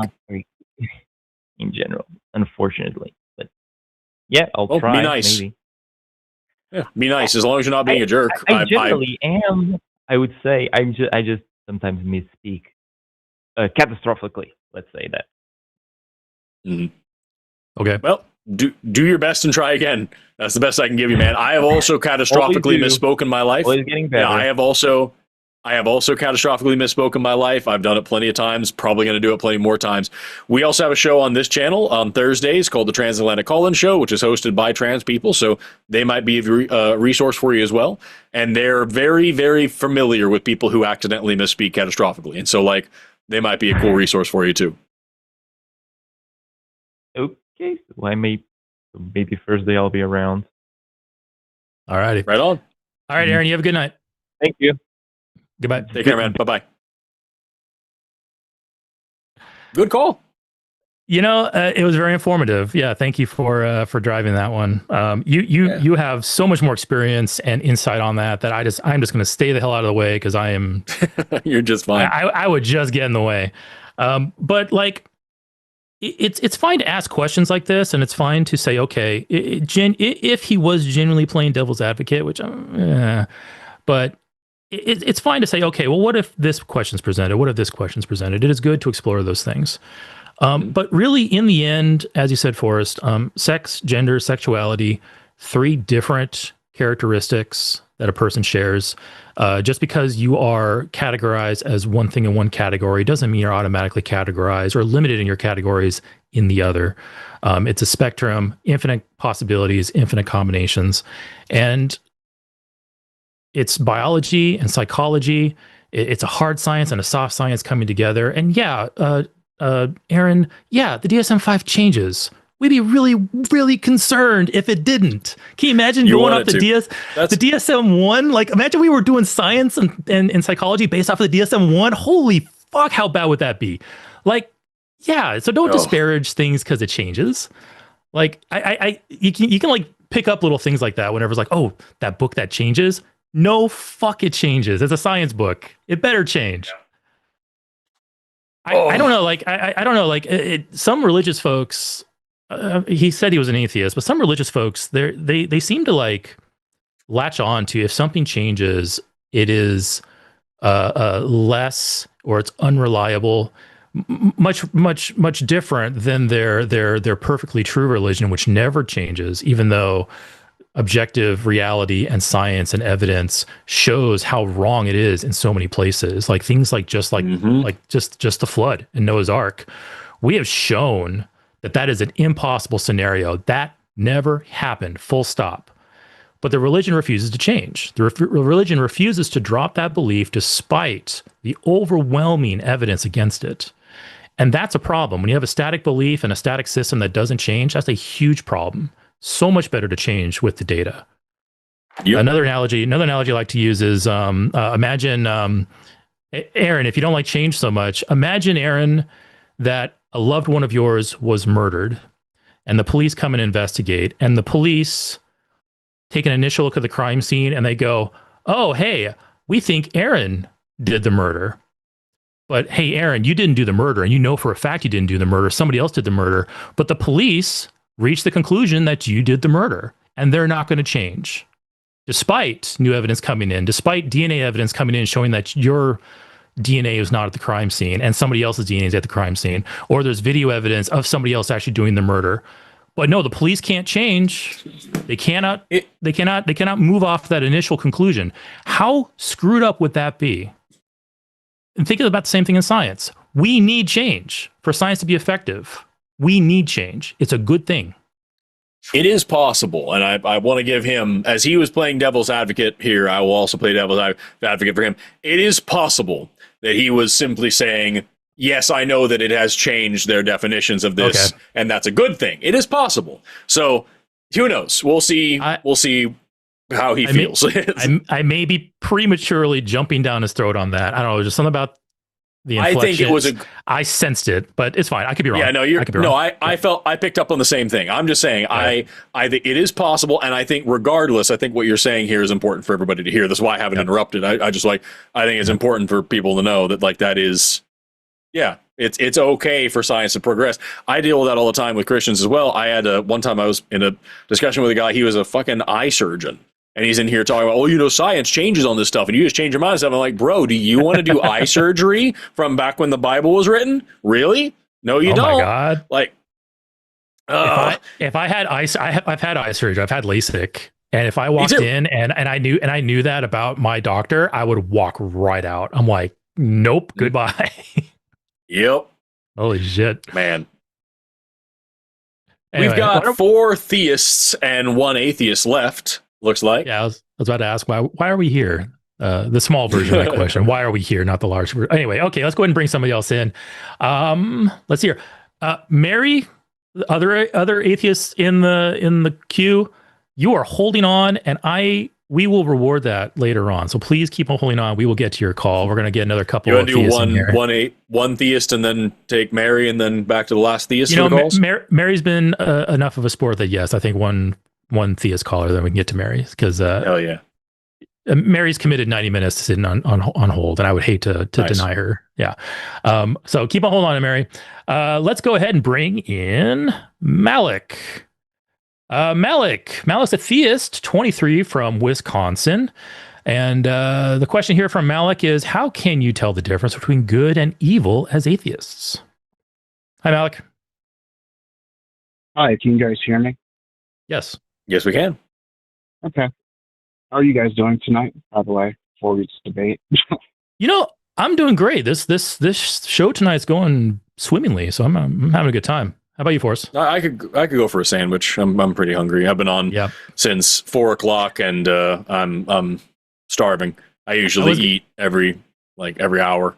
I was gonna say that during a couple calls ago, you got up and you were stretching, and I was like, yeah, that's what Forrest should have done between the two shows, but yeah, do it during the show. I really should have.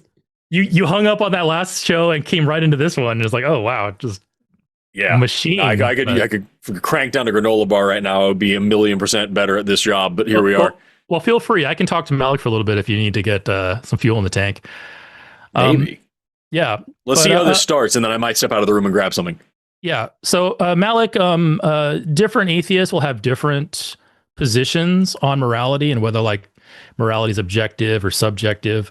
I lean towards that morality is subjective.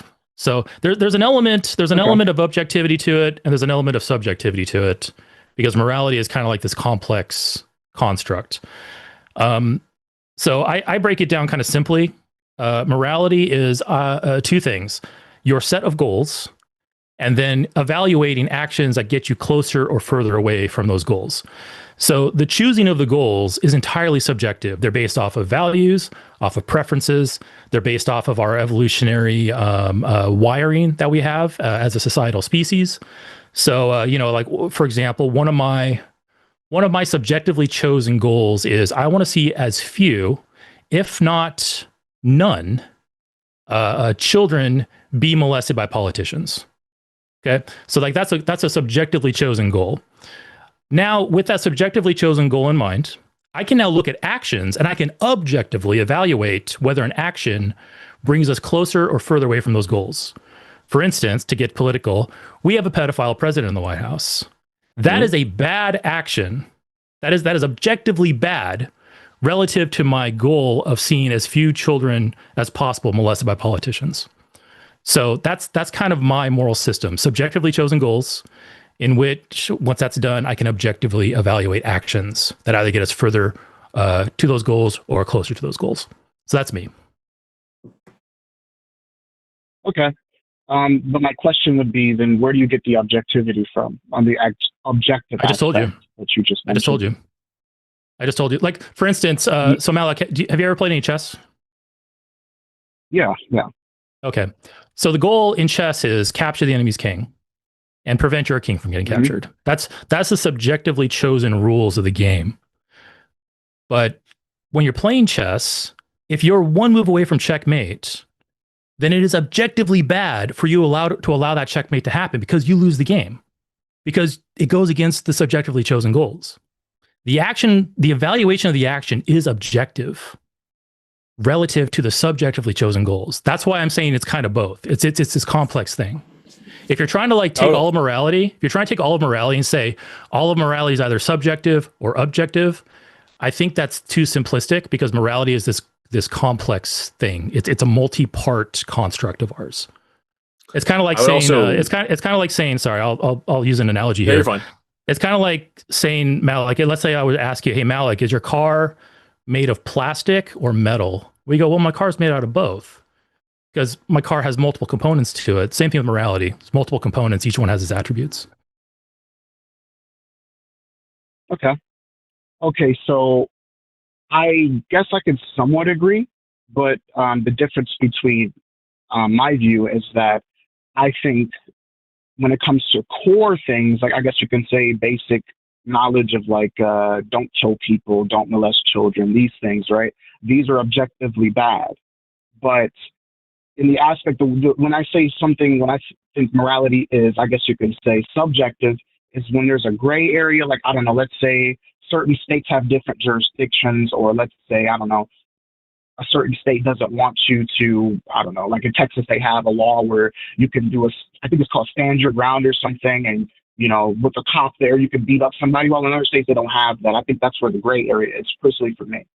But my problem is that when I talk to a lot of atheists who also say that it's subjective, or sometimes they would just say it's objective, I'll always ask them, then why is the objective bad? Like, where do you get your basis for what is, on the objective aspect, why is that bad?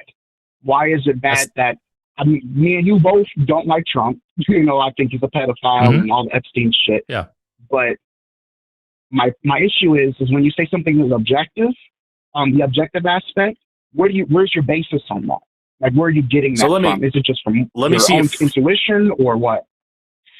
Let me see if I can make this easier. I don't think there is one really strict circumstance in which morality can be objective, but all morality, except for that one really unlikely circumstance, all morality is subjective.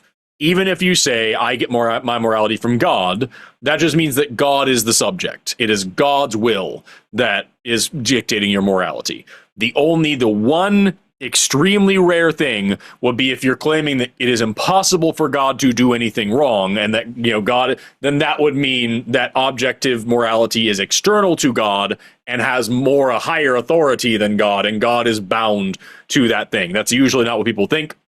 Usually, Christians believe in divine command theory. Things are good because God does them. Anything God says or does is now magically good, not God is bound to a moral higher ground. So, in that case, all morality, even Christian morality, is subjective.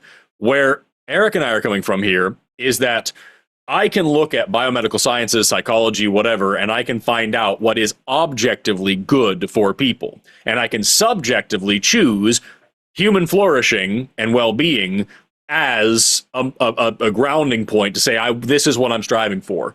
And I can come up with that in non-subjective ways. I can come up selfishly or selflessly.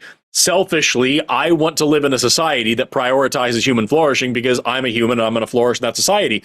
And selflessly, these are my moral values that I am now saying I'm going to put onto an ideal world, and then I'm going to sacrifice my time to making that ideal world a reality out of selfless endeavor. The result is going to be the exact same either way, so it doesn't really matter what you do, but I can argue for it in both ways. I can argue from it in this objective stance and from a subjective stance, and either way, it's getting me to a better place than divine command theory or the idea that morality is somehow independent of the lives of conscious beings.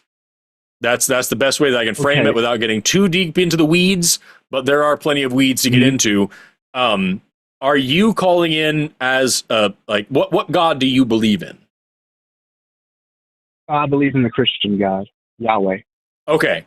So I'm sitting here with my objective standard of morality being the health, well-being, and flourishing of conscious creatures. That's I can say is the best way that I can summarize. This is what I'm trying to do with my life. This is where my morality comes from, is anything that is alive, especially if it's conscious, especially if it's a human, I am trying to make sure that thing survives, and I have science to back up how to do that. Where does your morality come from? Well, I'm a Christian, so I believe that because we're created in God's image, it is intrinsic to us. We're just created with a sense of, I guess you can say, morality. That's because I guess you could say the Christian idea is that we are, it's like I said, we're in the image of God. So that's why we have things like guilt. That's the Christian explanation behind it. But from what I'm hearing, I could be wrong. Yeah. There is, so guilt and morality and, compassion and empathy and all these different things that go into moral behavior, these are all evolved traits, and we see them in plenty of other animals, especially mammals, and more as we get closer to our clade. But like, what I think is interesting, if you're saying we get this from God because we're made in the image of God, do you believe in the Bible? Yeah. I believe do you believe that the character of God in the Bible is an accurate depiction of who God really is? Could be, but in my idea is that the Bible is not like a historical textbook from the modern age. I view it as what most biblical historians would say it is. It's a I guess you could say it's a Near Eastern ancient book that writes poetically, writes sometimes literally, sometimes give you historical, I guess, events and things that happen, which there's evidence for, that you can look it up, and historians have proven that these things have happened, and many other things. I think the Bible is very unique in that aspect. So I guess you let me be even more clear then. Let me be even more clear just to avoid any confusions. When the Bible says God did this or God said that, regardless of, it says this person did some crazy thing, and that could be poetic, historical, whatever. But when the Bible says God says this or God did this, is that something that we can reliably say is true? Or that you believe is true, at least? Could be, yeah, sure. Well, I'm not asking could be. It's either yes or no, because if the answer is no, then my next question is, how do you know anything about this God? If the Bible is an unreliable way to know who this God is. And if the answer is yes, then I'm going to ask you about where you get your morality from if the God of the Bible has really inconsistent, really shoddy, and really terrible morality. Well, that's my problem, is that you're making a value judgment about God, but you still haven't substantiated why. I still haven't even given you the critique of what you were saying about morality. Because me personally, I don't believe that you can get science, or you cannot infer science and then get morality. I don't think that's you true. Can. And a lot of atheists.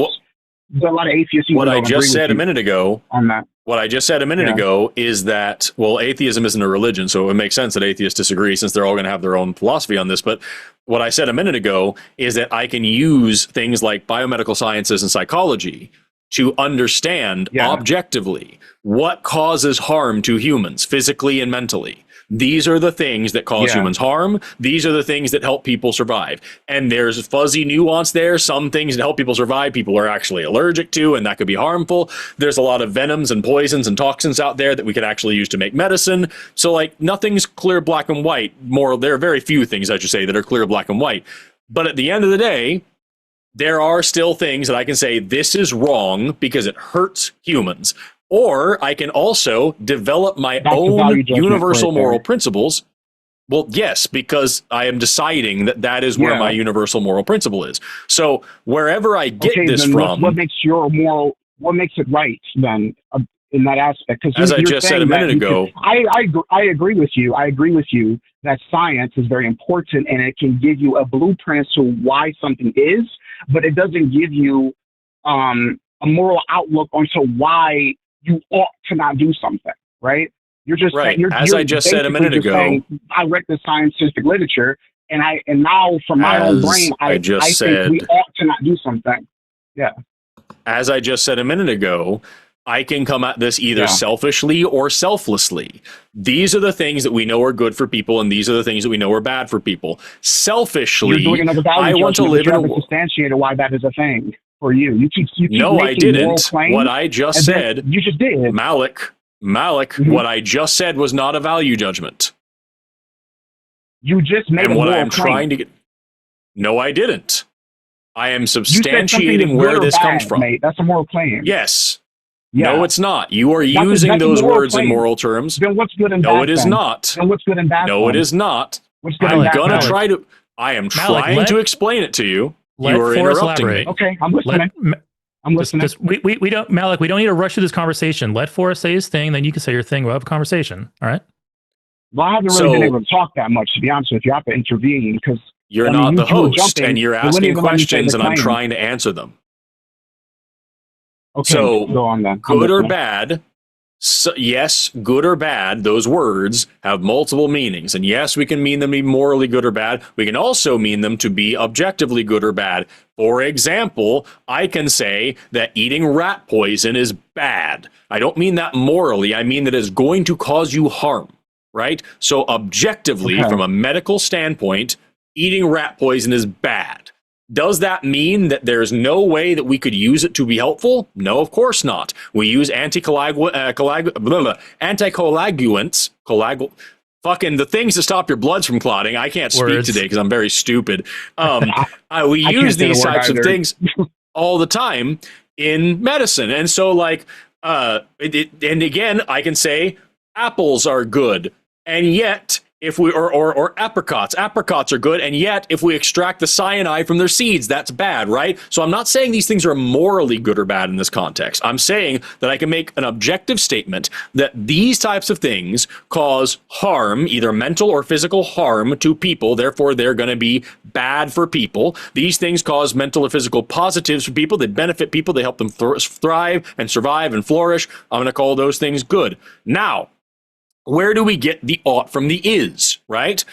I can get an ought from an is by developing my own universal moral principles. And I can do that either selfishly or selflessly. I can selfishly say, I want to live in a world where these things that are beneficial to humans are given priority because I want to be benefited in these ways. And it's not going to work if I'm just doing it for myself. I don't know every skill. I don't have every profession. I need a society where everybody has this common goal and makes me live longer and happier and healthier. That's what I'm going to push for. Or I can elevate my morality I usually use the Kohlberg structure of moral development, where the highest level is developing through rational thought a universal moral code, and I can develop that through intense thought and study, and then I can decide this is something that is so meaningful to me and that I believe in so much that I'm going to sacrifice my life to dedicate my time to doing this to make everybody else's life better and make the world this ideal state that I care about. Ultimately, you can make the argument that anywhere we go with this, it comes down to some arbitrary decision, that it comes back to the same trilemma as any other philosophical belief. And you'd be right. But that question, that problem also is going to apply to your religious framework. Because ultimately, you're going to put God as the subject instead of me as the subject, or yourself as the subject, and now you have the exact same thing. This is God's arbitrary decision. This is an infinite regression of God said so because God said so because God said so. This is dogma that we're not allowed to question. God said it, so it is. And it's the exact same problem that you're going to try to levy against me, unless morality is somehow higher than God, and God is not all-powerful because he can't disobey morality. In which case, the Bible is even more confusing than it was before because God changes his morality all the time. That's the whole thing I'm trying to get to you. Okay. I was just taking notes while you were talking, so I can try to get some of the things you were saying correct. That's great. But yeah, but also another thing, when you brought up the selfishness and selflessness, they are descriptions of behavior, not like a source of morality. So for example, right. A traffic, like let's say laws on traffic, right? Driving fast and slow. For one, you can say that fast and slow are just how you drive, but the traffic laws are specifically like external rules that tell you when fast is okay and when slow is okay, or when slow is required.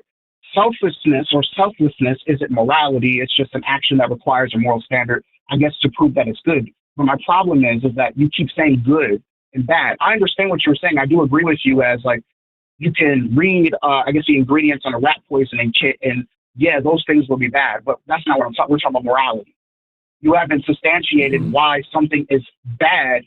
Or also another thing you kept saying was human flourishing, right? Which, sure, I guess you can say, but I feel like if morality is subjective, then that's just completely arbitrary. Because who is the, I guess you could say, arbiter of human flourishing? What is human flourishing? And why should, in your worldview, why should anybody care about human flourishing? For example, a lot of let me make it even easier then. Eat people. Right. Let me make it even easier then. Statement. Okay. Well, I'm going to make it. You're clear. I see where you're hung up. So let me make it even easier. There is no such thing as morality in an objective sense. Morality is definitionally subjective, and most importantly, it doesn't exist outside of consciousness. So on Mars right now, where there is no life, there is no such thing as morality. Morality only exists when you have intelligent creatures in a society that can understand what it feels like to experience joy and suffering and pain and delight and all these other things. So there is no such thing in a real sense as morality. Like moral nihilism is 100% where I'm at. We invent it and then we perfect it. The same way with art, music, everything else. These aren't real things. These are things that we invent and then perfect and make better and better and better. Morality isn't real. It's just something that we do. It's an action. So you're asking me where it comes from. It comes from the lived experiences of billions and billions of human beings. That's arbitrary then. So then literally by definition, yes, which is what I've been saying this whole time. It's always arbitrary. Yeah. Yours is also arbitrary. Yeah. Sure, but then I can say within the statement. Malik, sorry, I didn't mean to interrupt you, Malik. But you're making the claim that a God exists, and this God has an objective morality he set forward, but it is an arbitrary choice of yours to value that. Because the question can be directed right back at you: why ought I follow God's morality? And also why? And anything you come up with comes from your mind. And also, why ought God value whatever the hell he values? It is also subjective when God does it. There's no way out of this trap you're trying to lay for me. Understanding what God is. God isn't like some grandpa with a beard that lives in the clouds. The idea, or I guess you could say the theological, or I guess you could say philosophical idea of what God is that he is. I'm trying to explain this. Go ahead. He is a eternal being that is the creator of everything. That's what we believe, right? So when it comes Does to that make him good? Everything is outpouring. I'm trying to explain. So also, by the way, you guys still keep saying that morality. Sure, you could say I don't agree with you, but you guys keep saying it's in itself is subjective. But then you guys keep saying morally loaded statements, and then not explaining why it's bad. You guys just keep saying it's bad just because I feel it is. But why should I care if something's bad? I'm not. I agree with what you guys think is bad. Okay, then maybe my straw man's bad. Explain it again. Mm-hmm. So just to be clear, you're saying God is this eternal being. Does that mean that God is good? Or is God good independent of how long he's been around? He's good independent of how long he's been around. Because good. So then what he is and where he is and how long he's been around is all pointless. Why is God good? What makes God good? I guess you can say because of the outpouring of himself, which he is everything. I guess he's you could just say defined an that way outcome. for us. So goodness, so goodness comes so from God him. is good because you say he's good. No, I don't say that. Who says he's good then? How do you know he's good? Without morality, how can you judge him to be good? And what does it mean for him to be good? I guess, like I said, I'm a human being. I have no interpretation of that. What the Christian idea of what good is God in itself. It's an outpouring of His grace, or not His grace, but of His essence. That's a better word to say. So then, God has no choice but to be good, right? Sure, yeah. So then we're in a trap here, which is what I laid out in the beginning. You either must say that everything that God does is good, no matter what it is. This is divine command theory. If God does it, it's good. It doesn't matter if God does something that we all consider horrible, as he does several times in the Bible. That's automatically a good thing now, because God did it. When God commands slavery in the Bible, when God commits rape in the Bible, when God, commits genocide in the Bible, these are all good things because God is doing them. Or we can say that things like rape and murder and genocide and slavery are wrong objectively, and God is now held to that moral standard, which means God isn't necessary. This moral standard is objective beyond him. So which one is it? Okay, hold on. So you're doing the Rutherford dilemma right now, right? Are you aware of that? I actually don't know what you're talking about. What dilemma am I doing? Okay, so your Rutherford dilemma, which is you're saying that you're assuming that God or good is just a random label God just slaps onto things, but that's not what I'm saying. Nope, that's not what I said at all. Let me explain myself again, because that clearly isn't what I said, and I think you very, very gravely misunderstood me. In the Bible, we're just going to go on the topic here of the Bible as if it is authoritative and true, just to make the point clear. Doesn't actually mean anything in this moment, but in the Bible, God does several evil things. He sets a couple of kids on fire because they put the wrong incense in an incense burner. He drowns the entire world because he regretted making humans. That is true. I can read you the verses. He drowns the entire world because he regretted making humans. Like a 2026 textbook without the context within the time. That's why there's biblical scholars that study these things. They don't read it like textbooks from 2026, mate. So when God, like, for example, in 2 Samuel, like, when God not only allows, but actually causes rape to happen, right? Where does he cause rape to happen? I want to see that. I want to hear that verse, actually.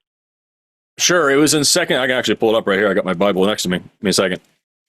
Cool. So we're looking at 2 Samuel. We'll start in chapter...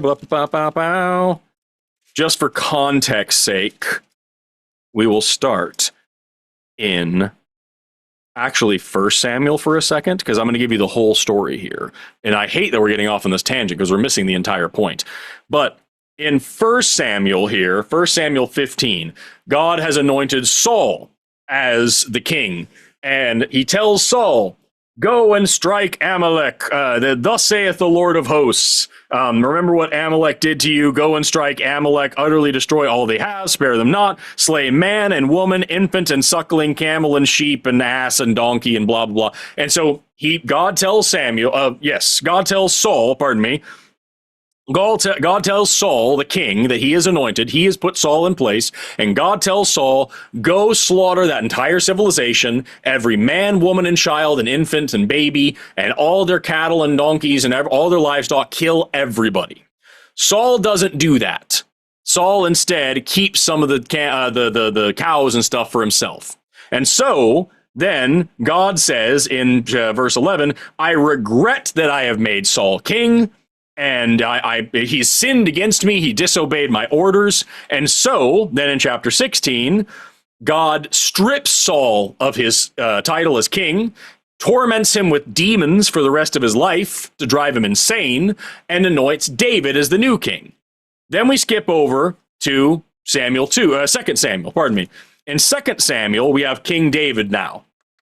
And in chapter 10, there's this dude named something. Absalom. And what? Absalom. I think so. No, Uriah. Pardon me. It's Uriah. There's this guy named Uriah in chapters 10 and 11, and Uriah has a wife named Bathsheba that David wants to get with. So David has an affair with Bathsheba. Bathsheba cheats on her husband, and in order to cover that up, David sends Uriah to the front lines of this war and sends him on a suicide mission so that he dies. And then he marries Bathsheba and gets with her again. And then in chapter 12, the Lord says that this is an evil thing that David's done, which I agree with that. And so as a punishment, it says here in chapter 12, verse 11, thus saith the Lord, I will raise up evil against thee out of thine own house. I will take your wives and give them to your neighbors, and your neighbors will rape them in broad daylight. What you have done in secret, I will do before the sun, before all of Israel. So, and then also it goes on from there, and in same chapter, verse 18, he also kills the child that Bathsheba has. Bathsheba has a kid with David, and God causes the kid to fall sick and die. So we have this story here where God anoints someone king, tells that king to commit genocide. The king doesn't commit enough genocide. So as punishment for that, he strips the king of his titles and torments him with demons and drives him insane for the rest of his life. And then he dies in like 4 different ways by the end of that book. And then he anoints a new guy as king. And this guy commits all the genocide he's supposed to, but he fucks some other guy's wife. And so as punishment, God has his wives raped and kills his child. That is not a moral thing to do. That whole sequence of events in these 2 books is not a moral sequence. That is not a good thing, right? This is very weirdly inconsistent rules with totally arbitrary, fucked up punishments where people who don't deserve to be punished are punished. People who are punished for not doing bad things. Like, none of this is good in terms of like your God being a good guy. In your framework, all of this is necessarily good because God did it. That's fucked up. You're misquoting me again.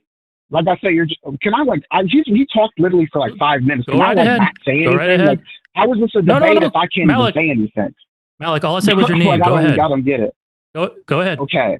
So like I was trying to explain before he said all that, he's doing the Euthyphro dilemma again by saying, and also you completely misunderstood that I said any of that because I didn't say any of that. I never said that God makes good just because it's good. That's pretty much what you're saying. So pretty much like I said, you're making a logical mistake. I don't believe that things are good simply because God randomly decides to command them. If God were just an arbitrary dictator, I guess you could say, like making up rules just on a snap of a finger, you would be 100% correct to critique me, but that's not what I'm talking about. Morality would just be arbitrary, but that's not what Christian philosophy teaches, bro. That's what I'm saying. We don't just say God is good because he makes good. I never once said that. Is God capable of doing bad? No. Okay. And then also, why is God in? So hold on. You just said something here that's interesting. You're saying that we say that something's good. You say that we're framing the Christian position as because God said it is good. And I'm asking you, can God do any bad? You just said no. So God's incapable of doing anything bad, right? Yeah, that's literally what the Christian theologians say. Okay. Is punishing somebody is punishing Malik is punishing somebody for somebody else's crimes good or bad?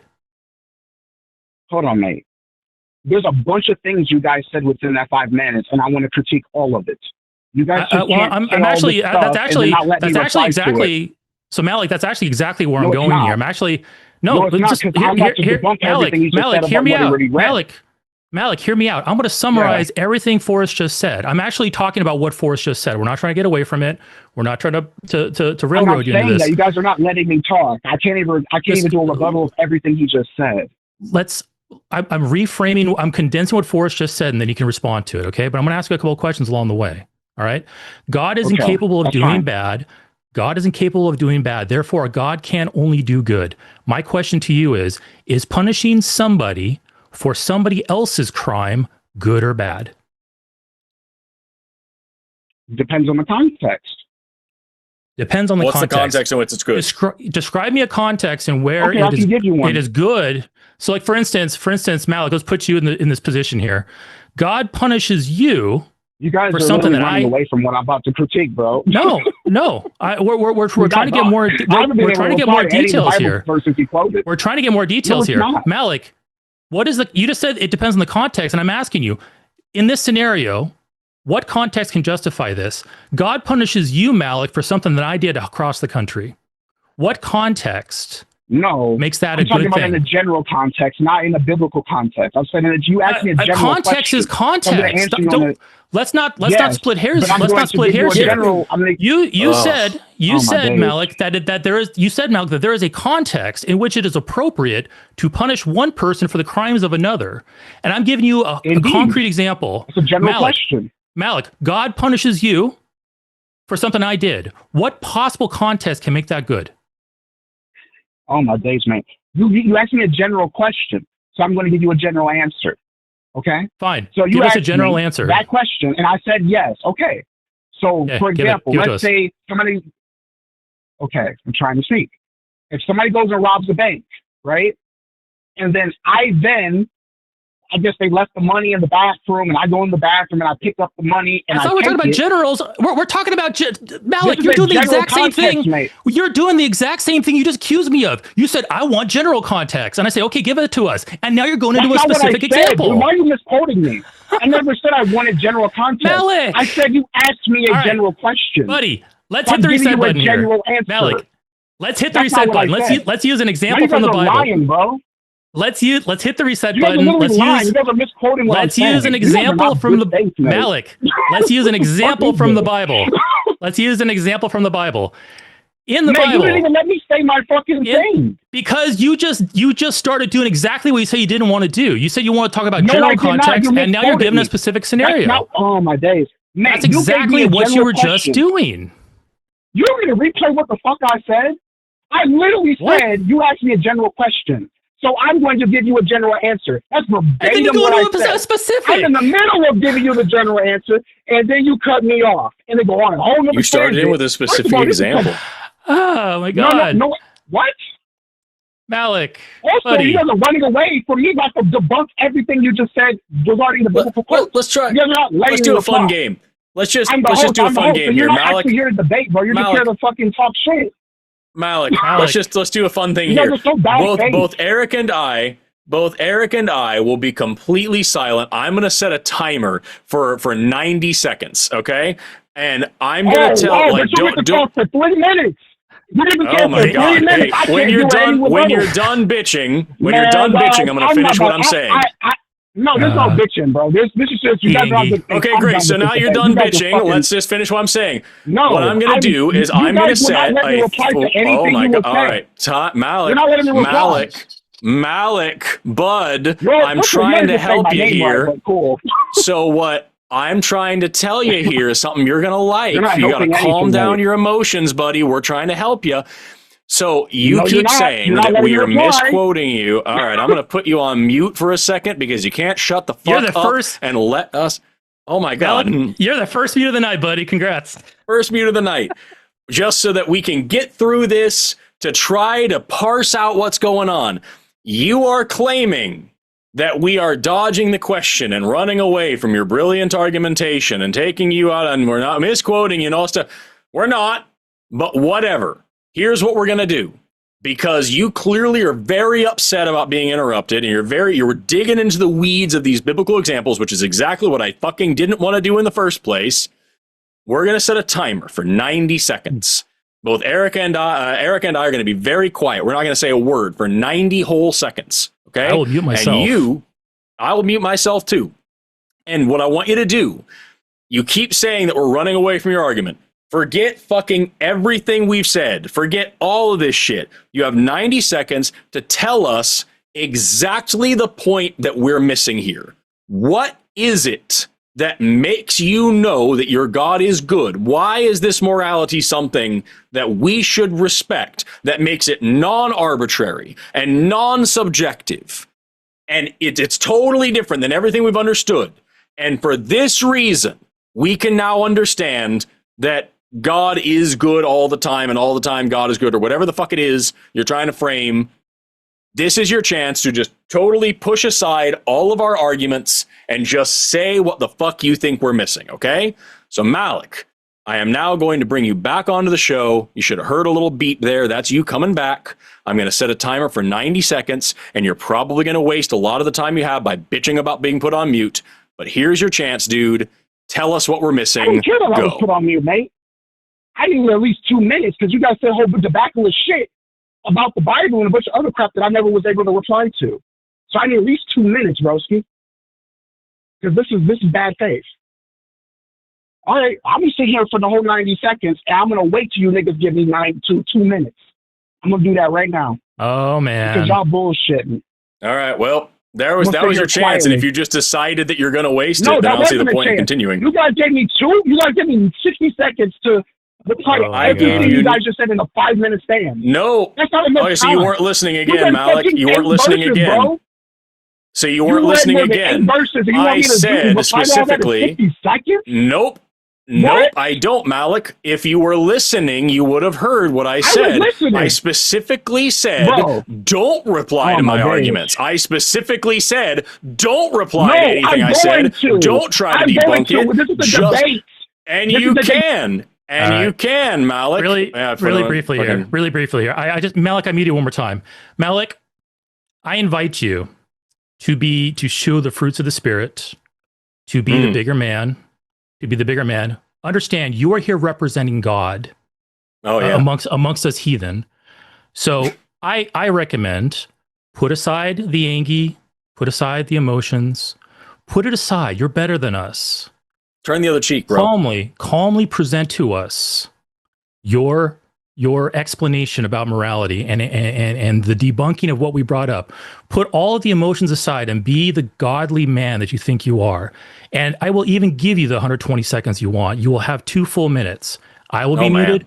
Forrest will be muted. You have 120 seconds. I'm unmuting you. Thank you. Thank you for the 2 minutes, bro. I appreciate it. That's good faith. So for one, everything you just said in the Bible, God never commanded to fucking rape people. I don't know where you get this shit from. For one, that's my first point. The second point, everything you just said regarding morality is completely subjective, and you still have not substantiated as to why that thing is bad.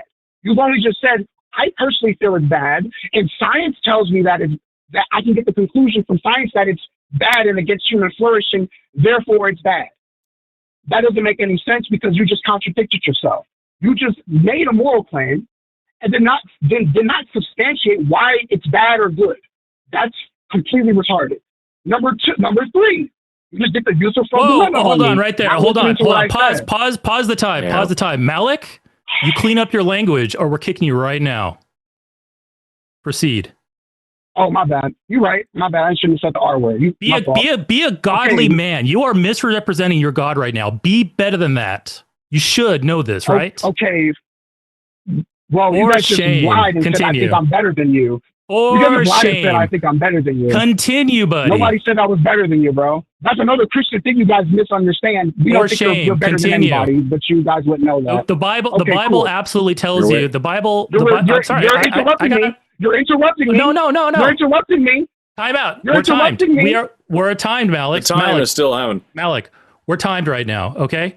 The Bible says that you need to be better than us. You are commanded to be better than us in all things. That doesn't mean I'm better than you. Show the fruit of the Spirit, Malik. So bad face, bro. Malik, the Bible commands you. You guys don't know anything that you're reading. Sure, but I'd be happy to continue reading it, but you still haven't done the thing that I asked you to do, and you're halfway through your time because you spent so much of it bitching. Continue now. 60 more seconds. Resume. When did I bitch, bro? You guys are fucking interrupting me, man. Fuck you guys. I'm done with this. You guys are so bad faith, man. I can't argue with people. See you later, girly pop. Go cry about it somewhere. Yeah, fuck you guys. Suck a dick, bitch. The fruits of the Spirit once again manifest in Malik. And we land on homophobia. Congratulations, you're fucking typical as shit. Yeah, I love the accusation. You guys, he never commanded anybody to rape anybody. Thus saith the Lord, behold, I will raise up evil against thee out of thine own house. I will take thy wives before thine eyes and give them unto thy neighbor, and he shall lie with thy wives in the sight of the sun. For thou did it secretly. I will do this thing before Israel, before the sun. So do you think that God compelled all of his wives to want to fuck his neighbor? Or do you think maybe they didn't do that and they were forced by God to have sex with a stranger? Kind of sounds like rape to me. But hey, I also would have loved to talk to you about, slavery in Leviticus, where God says these people are your property to pass down to your children. Would have loved to talk about the part where he sets kids on fire, putting the wrong incense in an incense burner, which you also said was a lie. Would have loved to talk about him drowning the entire world in the flood because he regrets making humans, which you also said was a lie. We can read every single bit of this, dude. We can read it straight from your book, but it doesn't get you out of the fact that you can't defend your God's morality. And you keep misrepresenting mine while claiming I'm misrepresenting yours. Go cry about it. Yeah, it seemed to be God's a monster, and you suck at defending him. That seems to be the kind of pattern. I'm going to disconnect my VPN. I know if you can hear me or not, but my camera's frozen yet again. I can hear you. Yeah. Okay, all right. I can hear you. Well, before we move on, though, maybe Malik needs a refresher on what the fruit of the Spirit actually are. The fruit of the Spirit is described in Galatians 5:22-23. And folks in the audience, let us think about Malik as I read these two scriptures. It's a 22 and let's see, a 23. Galatians 5:22-23. If I can open a web page. Well, that's totally not right. I'm flipping. Yeah, hold on. Give me a second here. I want us to think about Malik's behavior while we read this. Galatians. There we go. But the fruit of the Spirit. Fuck is Galatians? Galatians is in the New Testament. I'm looking for it. I'm fucking flipping. The letter to the Galatians. I need a palate cleanser while we New Testament. That's fucking letters, bro.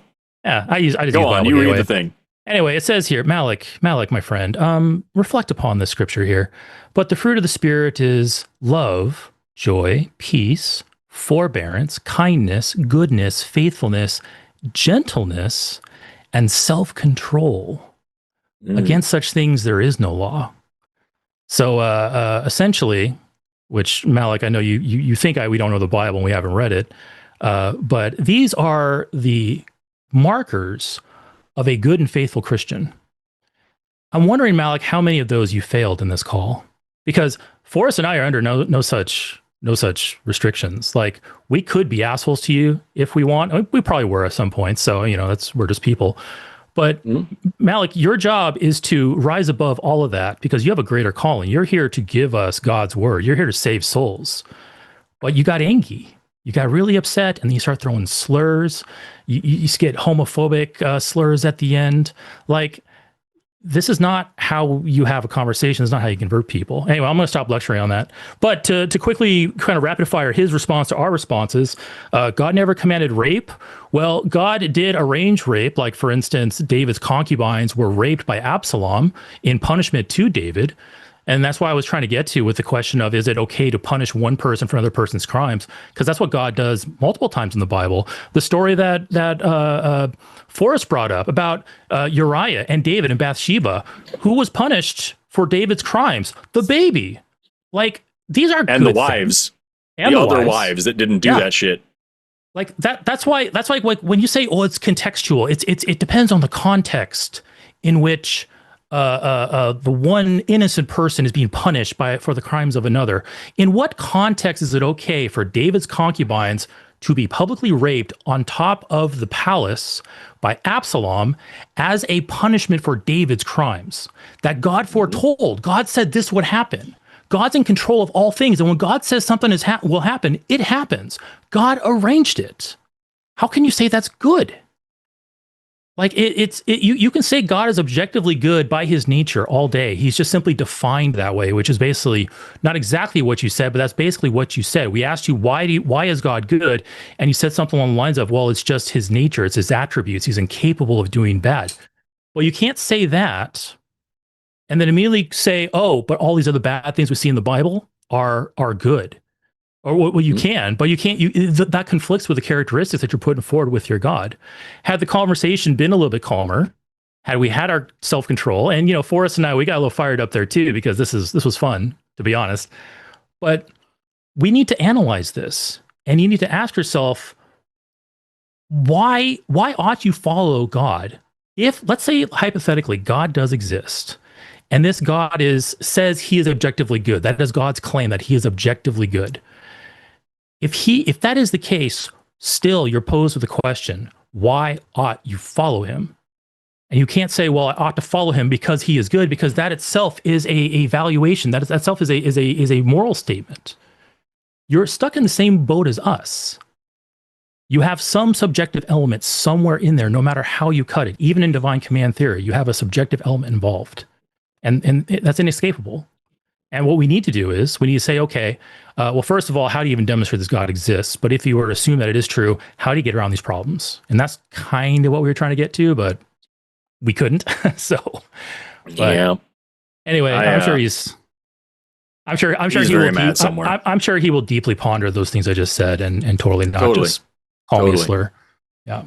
I would love to have gone through a few, because honestly, I wanted to keep pressing. What if he had been able to explain his position instead of just bitching about ours and claiming that we misrepresented him as he continues to misrepresent us?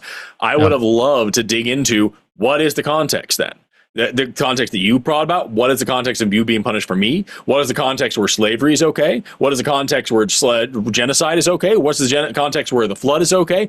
What is this context that you say exists? I want to know. Take all of my arguments out of it. Take my misreadings out of it. Everything. Genesis 6:7. The Lord said, I will destroy man who I have created from the face of the earth, both man and beast and creeping thing and the fowls of the air, for it repenteth me that I have made them. So first of all, explain how an all-knowing being knows what regret is. And then number two, tell me what makes that okay. Give me the context to say that the waters come over the earth and every single thing with breath in its nostrils dies. What is the context that every giraffe needs to die because God regrets making humans? What's the context? Tell me about it. But we couldn't get there.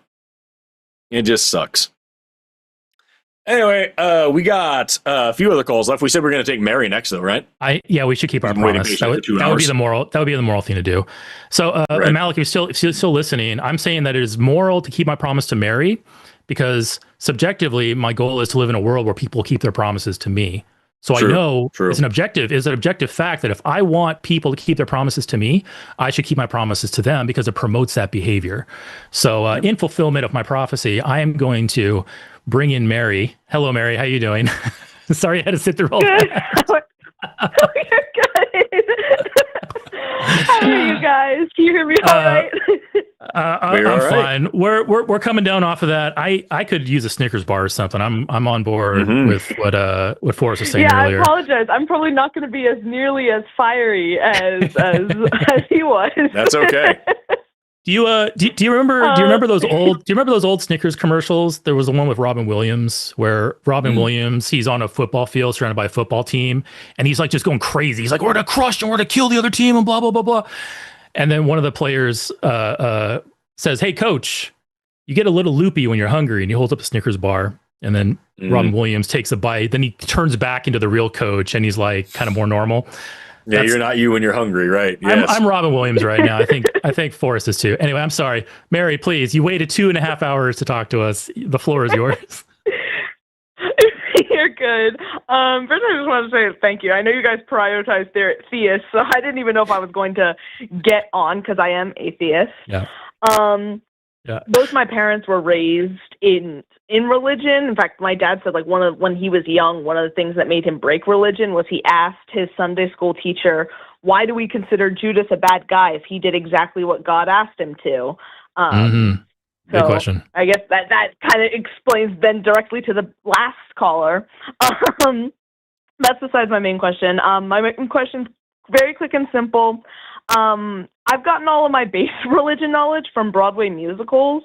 And so I was just kind of curious if, in y'all's opinion, if you think there's any value to reading the Bible as an atheist. Absolutely. Oh, yeah. I do. 100%. Yeah. So it depends on what your goals are. So like you can, like I highly encourage anybody to read the Bible as part of like a religious studies class, like an objective, like impartial religious studies class where you do compare and contrasting like sacred and holy texts from different religions. It's a great insight into human history. It's a great insight into how we developed. It's a great snapshot of what people considered moral back in like the Bronze Age in the Middle East. So like that's just one element of why I think atheists should read the Bible. Another one too, really briefly, is like the Bible, especially Proverbs, some beautiful, insightful passages on the human condition. Like whoever wrote Proverbs, I would love to shake that person's hand and talk to them, because some of the stuff for example, I had it up here, but then I lost it because I was like clicking around. But in Proverbs, there's a scripture about, like expectation postponed makes the heart sick, but the thing once you receive it is like a tree of life. Like just really like concise, insightful little snippets and insights into human anguish and turmoil and such. I think it's great to read on multiple fronts. Awesome. Yeah, I mean that was. Oh. Yeah, that was really my own. Oh. Yeah, I'm sorry. There's a little bit of delay. I thought Forrest was going to respond, but no, go ahead, Mary. Go ahead.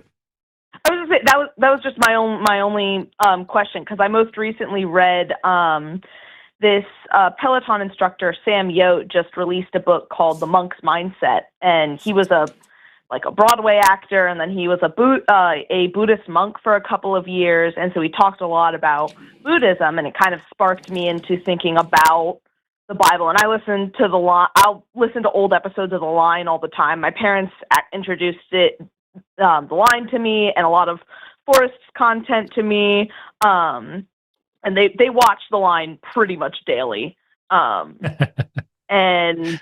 It was just one of those things that, like, the question popped in my mind of, like, I'm atheist. I think the Bible is completely fiction. I have a degree in culinary science, so I'm science all the way. I love what y'all do of just explaining how fun science is. And so it was always just kind of curious of, like, is it worth reading it as a piece of fiction and as, like, kind of a historical fictional piece? Mm-hmm. Yeah. Definitely, yeah. Yep. It's not only important for that, but like just generally, like all of Western, so much literature and shit is based on the Bible in some way or another. So many movies and books and video games and philosophies and whatnot come out of this kind of framework. And so having that there is really important, even if you're into science, like understanding a little bit of it's not like it's a crazy nuanced story, but if we're talking about mitochondrial Eve or Y chromosomal Adam, knowing why we picked those names is kind of important. You know what I mean? So yeah, I definitely think it's important, and more than anything in my particularly bizarre situation over here, it's important to know these things so that you can do combat with the people who believe that they're real. Right. Because they're a Christian nationalist trying to take your rights away at this very moment, and knowing their book better than them is a great way to fight. So that's my whole thing. It's a really good point. Well, thank you. I appreciate you guys taking my call, and I hope you have a good rest of your night. All right. Thank you, Mary. Thank you so much. Take care. Thank you. Bye-bye. Bye-bye. Bye. That is a really interesting question. We would like, did Judas have a choice in that whole thing? And I was doing some digging, and there's a couple of thoughts. Like, let's see here. I found two verses that I think are relevant. Matthew 26:24, the Son of Man will go just as it is written about him. Woe to the man who betrays the Son of Man. It would be better if he had not been born. That kind of sounds like it's like Judas did a bad thing, right? But it also says that what's going to happen to Jesus is what's going to happen. And that's already predestined. And then I also see in John 17:12, Jesus says, well, I was with them in the world, I kept them in my name. Those that thou have givest me, I have kept. None of them is lost, but the son of perdition, that the scripture might be fulfilled. And that's saying, like, Judas did this so that the prophecy could come through, so that the scripture could be fulfilled, which sounds an awful lot like he had no choice. This was his destiny to do this, to make this choice, to cause this thing to happen so that this promise could be kept of redemptive salvation. And so, like, that's a good question. That's interesting. I would like to talk to that more some people who study this shit. I'm going to dig into it more myself after this call or after the show. Yeah, I mean, there's so much in the Bible. I mean, there's a TikToker. His name is Mezzo, and he has a really great clip where he's talking about, like, okay, because kind of rewind a little bit. There's a big question of, okay, free will, no free will. Are things predestined? Are they not predestined? Does God determine whether events occur or not? And if he does determine which events occur, is it all of them? And if it is all of them, then God determined that bad things would happen, that people like Judas Iscariot would betray Jesus and be forever damned for it. In that case, like, Judas Iscariot didn't have a single choice. And in certain Christian denominations, Judas Iscariot is burning forever in hell for consequences for things that he didn't even do. And my camera's frozen again. But like, there's so many problems when it comes to it, because for 2,000 years, Christians and Christian denominations have tied themselves in knots trying to get this to be coherent. And that's why we have thousands of denominations, and we have thousands of different versions of Yahweh, from down to the most minute details about opinions that he holds, down to the big attributes of, like, there you go, Forrest, and now you're going to eat in front of me. You're such a jerk, man. I knew this was going to happen. I need to figure out my dinner now too. Anyway, while Forrest stuffs his face in front of me. Mine is 3 Mexican pizzas. Oh, so that was about $40. I went to Taco Bell with my wife a few nights ago. They had this one special taco that you like dip in a sauce, and it was like $4.40, and it was about the size of a normal soft taco, just with different meat inside of it. And I was eating it. I was like, $4.40 for this. Like, I feel Taco Bell birria. What's happening? Yeah, the birria one. Yeah, that's it. Yeah, I didn't know they had that. They just they had it over at mine, and it's $4.40. Tasted fine, but it was tiny, and I was very disappointed, and my day was ruined. Brother, what state do you live in? Washington. It's like the most expensive state anywhere. Oh, do they not have like Mexican food there? That isn't Taco Bell? Well, not at 2 a.m. Oh yeah, I guess it was a late night drive, and I was like, I want to get out of the house. Yeah, because I broke my ankle, like I said, about a month ago, so I've been kind of cooped up in the house quite a lot. But anyway, getting out at night was pretty nice because there's no people, and the only thing that's open is Taco Bell with their $4 fucking taco. But anyway, I'm sure good birria sometime. It's worth your time. Oh, I love good birria. Yeah, absolutely. We have great Mexican food up here. I've managed to find a few, but not at 2 a.m. Now in Las Vegas, I'm sure the audience is loving this. Now back in Las Vegas, oh my God, you want Mexican food? There are so many 24-hour places in Las Vegas, like Roberto's Taco Shop. So good. Even back like 20 years ago when Roberto's Taco Shop was like, okay, there's a 50-50 chance we'll get sick off of this, but it's still delicious, so I'm going to roll those dice and see what happened. Yeah, they've cleaned up their act since then. Roberto's is great. But yeah, just it's a hard transition from Vegas nightlife to Seattle when everything shuts down at 9 p.m. Anyway, what are we here for? Oh, yeah, that's right. We're atheists. We're talking to people. Let's go ahead and bring our next theist caller. We're going to go ahead and bring in Sabrine. Sabrine, you there?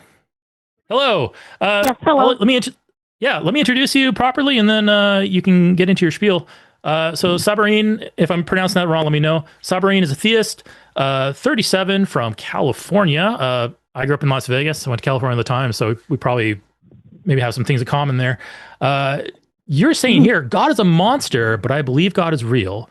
I feel trapped in a cult because of biblical prophecies, using a voice modulator because she doesn't feel safe in the cult she's in. Totally respect that.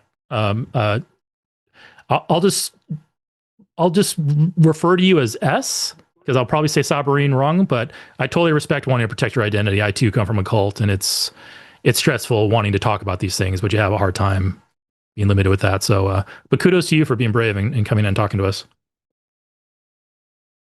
Thank you for having me. Yeah, no problem. So, so to break apart what you just said here, the first statement here, God is a monster, but I believe God is real. Which God are you speaking of? I'm talking about the biblical God of the Bible. Okay. I do agree that the God of the Bible is a monster. He's done horrendous things. Yes. And I assume you come from a Christian cult then. What makes you think this God actually exists though?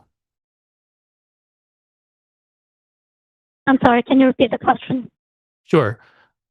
Why do you think this God exists? Oh, yes. So based in my indoctrination, I will cite a verse in Revelation. It's our so-called prophet kind of borrowed from Ellen G. White, which is would be the prophecy about the. Give me one moment to recall it. Sorry, I'm kind of nervous. Sure. Nope. Take your time. You're good. Oh, yes. It says there was a great earthquake, and then there was a darkening of the moon and of the sky, and the falling of the stars like figs, first of all. Okay. And then after, so those three events, according to my cult, correspond to the Lisbon earthquake, the dark day in 1780, and the Leonid meteor shower of the 1833, if I can recall that correctly. Okay. And then so to sorry, I just want to elaborate what you just said there. I believe you're talking about Revelation 16:18. Is that it? I believe so. It's the sixth seal. Yeah. Okay, it might be something different here because the scripture I'm looking at says there came flashes of lightning, rumblings, and pearls of thunder, and a severe earthquake. No earthquake like it has ever occurred since mankind has been on earth. So tremendous was the quake. Is that it? Oh no, it's the opening of the sixth seal. I'm sorry, I'm not familiar with the verse, but okay, no worries. We'll just go off of your recollection of it. So you're saying that this scripture described three different events, and then you went and pointed at three different events in time? Yeah. Okay. Did these three events happen at the same time, or were they on different dates? On different dates. Okay. And they justify that the Bible is true. Yes, go ahead. I'm sorry. No. I'm sorry. You're saying that the people use that to say that the Bible is true because this occurs? Correct. And based on the sequence of the way it happened. Does the scripture itself specifically say these dates, these events, or these locations? No. Okay. So with this methodology, wouldn't I be able to kind of take any scripture I want in the Bible and then just loosely point at things that I've observed in history? Like with this type of methodology, I can now take any scripture I want and fulfill any prophecy I want with it. Would I not be able to do that? I do agree, except, yes, I actually agree with you. It's not because they actually connected this prophecy with another. There's a little bit of mathematics in it. I'll try to be brief if you let me. Sure, go ahead. So after those three events, they connect the Matthew verse. If you recall, when the apostles asked Jesus Christ when all of these things will happen. Mm-hmm. And Jesus said there will be wars and rumors of wars. And my church says this would be the world war. And then after that, when he says, but the end is not yet, for kingdoms will rise against kingdoms, and for nations to rise against nations, and kingdoms against kingdoms. That will be the World War II. And so the mathematics that they were also presenting is that, are you familiar in Revelation about the, after the sixth seal, there was silence in heaven for about half an hour? No, I'm sure I've studied it before, but it's been such a long time, I don't recall. Okay, because based on the formula that Peter says that a 1,000 years to humans is actually is one day to man. Mm-hmm. So if to God, yeah. So if you calculate the number of years between the end of World War One and the beginning of World War Two, it somehow kind of fits with a calculation that it was half an hour based on God's time frame. This was very reminiscent. This is very reminiscent of I'm not sure what Christian cult you were. I was Jehovah's Witness, and this is very reminiscent of their. Yeah. Okay. It's very reminiscent of their.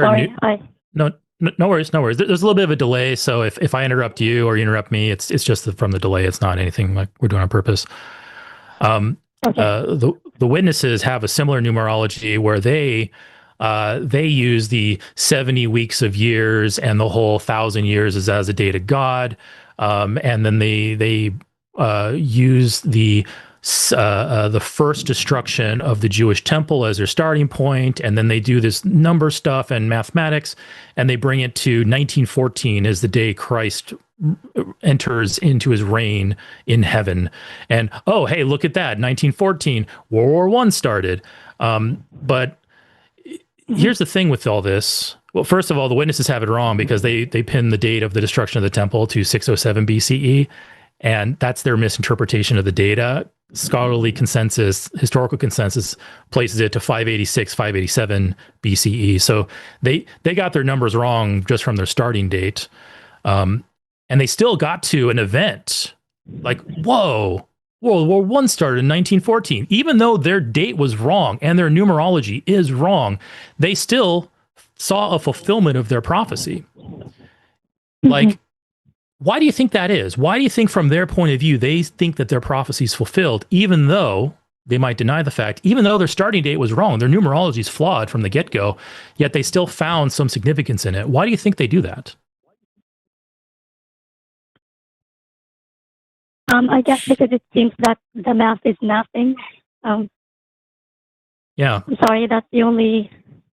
Yeah, no worries. I know that might be kind of an awkward question, but I mean, can you and I both agree that the Jehovah's Witness numerology is incorrect? Like, taking my word for it, they start their numerology at 607 BCE, which is not the destruction of the first temple. That means their numerology is wrong. The process by which they reach 1914 is incorrect, and yet they still reach they still pointed to an amazing event, the start of World War I. Now, we can say a few things. We can go, oh, well, it's coincidence, or oh, and my thing is, we see amazing, incredible things all the time, every year. And if you're in this mindset of, okay, we're going to have this numerology, mathematics, we're going to be really like loosey-goosey with the numbers. We're like, oh, hey, 1,000 years to man is a day to God, so that allows us to like adjust these values and like do all this magic with it. We're putting ourselves into this system where we can do whatever we want with the numbers, reach whatever conclusion we want with the numbers, look at history and point to anything in history to confirm those findings. This is and I'll just be very blunt with it. This is a very bad way to determine whether this stuff is actually true or not. Paulogia, who is another YouTube content creator and also a host here on this show, he has very strict criteria for what a prophecy is, and I can't recall all of them, but a few of them are cannot be ambiguous, must be precise. Like me saying, in the future, Forrest is going to eat more Taco Bell. That is not a prophecy because I'm saying something that is incredibly mundane. After this meal, of course. But Forrest will one day in the future eat more Taco Bell. That doesn't make me a prophet once he does. Is it a prophecy or a curse? Maybe both. It has to be both, right? But that's one of them. Can't be something that is mundane. Second thing is can't be something that can be vaguely interpreted. For instance, in the Bible, there's nothing in the Bible that talks about the start of a great war after all this numerology. The witnesses, they latched onto this numerology. They were pointing towards a date of 1914 as something incredible is going to happen.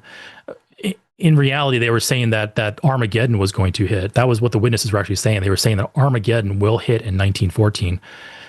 And when 1914 came and passed, no Armageddon was here, but they were like, oh, this World War I, this Great War, but what they called it back then, the Great War started.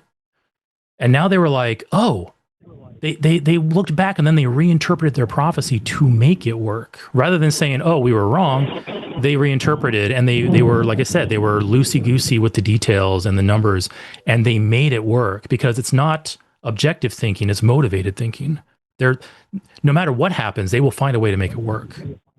And my question to you is, the religious cult you come from and what you're doing and the things that you're looking at here that kind of like, give you the heebie-jeebies, like with the Bible and prophecy, can you ask yourself, am I really being precise? Is this really a reliable method into coming across this? Or am I being very loose with the data and the interpretation of it like my religion was before me?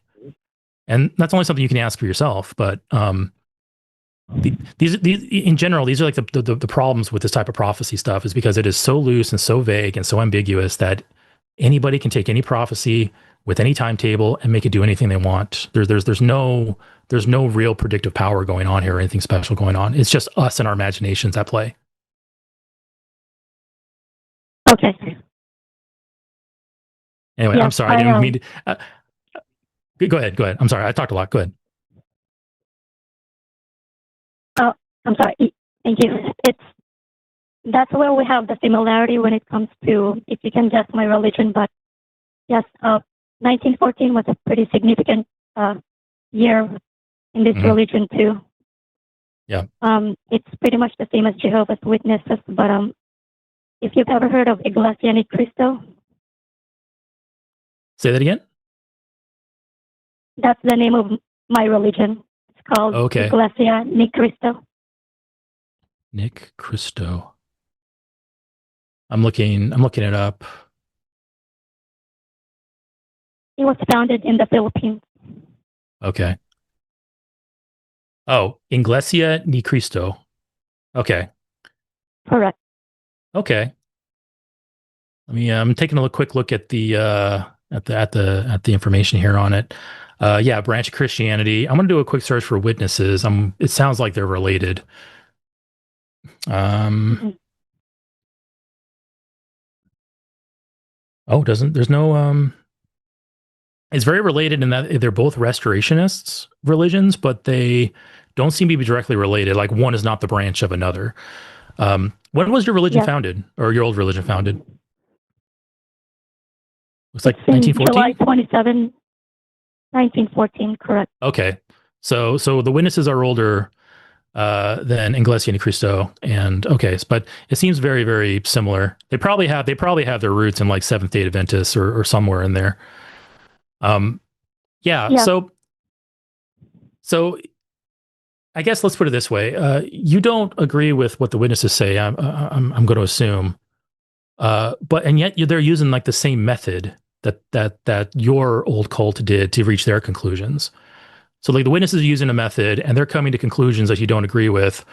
What does that tell you about the method, the same method that your old cult is using? Should you trust their conclusions? From the way you tell me, I actually agree with you. And the fact that I believe that God is a monster, I honestly do not want to believe this anymore, but I'm just hung up on it because of the way they frame things. So yeah, our very first caller tonight. I lost the notes. Our very, very, very first caller tonight was Aaron, and similar situation where Aaron left her religion, and a lot of the religious baggage and assumptions traveled with her. Same thing happened to me when I left Joe's Witnesses. A lot of baggage came with me, a lot of assumptions. And it takes time to kind of like unpack that and to process it. It's not going to happen overnight. I don't, do you mind me asking, how long ago did you deconvert, or did you like get out? How long ago did this happen? I couldn't get out. I'm sorry, say that again. Just trying to general time, like when did you get out? I couldn't, but we have a term in our cult where we're physically in, but we're mentally out. Right now, I'm physically in, but I'm checked out mentally. Yeah. Witnesses have the same thing. Ex-witnesses have the same thing. So, folks in the audience, what Severinine's describing is physically in, mentally out, PIMO.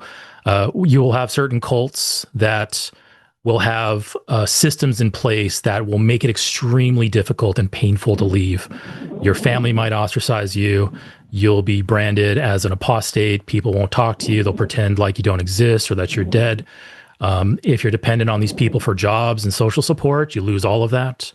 So it puts people like Severine and others in the position of, okay, they wake up, they realize that their religion is false, but physically leaving is too costly. So they're forced to stay in and play the part, pretend, while being mentally out. And that's Severine. That's a horrible position to be in. I really feel for you. It's mental torture. It's mental and emotional torture, and it's set up by these cults, and it's just deplorable. So my heart goes out to you on this. So you're physically in, mentally out. You've woken up and you don't believe that this is true anymore. So you have some roads. You have some roads in front of you. You have some choices ahead of you. And I can't tell you, and nobody can tell you which one to take. It has to be your decision based on your circumstances. I did a thing called fading. I'm not sure if you're familiar with this term, but when I woke up, I realized that, hey, if I made myself loud and proud, ex-Jehovah's Witness, I'm going to lose anybody I know. I'm going to lose my family. It's going to be a very painful process. So I did a thing called fading, which I stopped going to church slowly. Like I kind of tapered off my attendance. I tapered off my ministry. I kind of started pulling away from the people around me to distance myself from it. And secretly, I started building up a new support system, new friends. I decided to go back to college to get myself a career and a job. I slowly transitioned, backed away without making a deal about it, and started building myself a new life. And then one day, it hit a point where I was like, okay, I'm set up with my new life. I don't need the old one anymore. And now I can be more out about it. That was my personal journey. That might work for Severine, you. It might work for you. It might not. You might have other circumstances or extenuating circumstances which prevent you from doing those things. I guess my question to you is, what possibilities do you see in front of you? Are any of the possibilities, any of the options in front of you, things you prefer to do rather than things you feel like you're compelled to do? To be honest, I'd rather be out as soon as possible. That's why I'm actually in the process of moving out. Because that's, yes. Yeah. If you think that's the best course of action for you, yeah, I think that's a great move. Do you live in a highly populated area, like a big city, or are you like in a small town? Do you have like, kind of like, what are kind of like your secular job options and social options around you? Are you limited? Do you have a lot of options? Like, what are you facing there? I wouldn't say I do have limited options. The way out is pretty narrow, but it's possible. I'm sorry if I don't want to be too specific. It's because I'm risking my safety as well in this religion, because there's been there was some deaths. If you ever read about my religion. Oh, I see. So you feel like there's actual some like very real physical threats against you if you were to play it wrong. Oh, that's bad. I'm sorry. If you allow me to be specific about the rules as to why I even changed my voice. Sure. If you would let me, I would be specific. It's because if you want. Even in our attendance, I'm sorry. I said, if you want, share whatever details you're comfortable with sharing with. Don't feel compelled to share anything you don't want to share. It's completely in your court. I'm also back here on the back end. I've been quiet for a long time. I was just talking to Justin on the back end as well, so I know a little bit about where you're coming from as well. Yeah.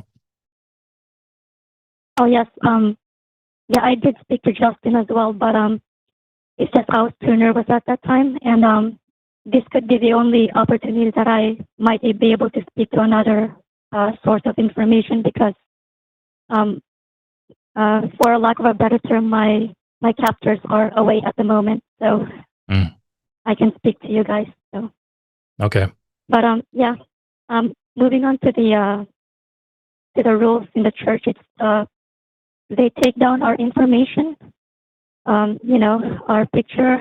There's even like a blank there for driver's licenses, and you know, they said it's optional, but it was there for you to put if you're willing. And then they take our blood types, our fingerprints.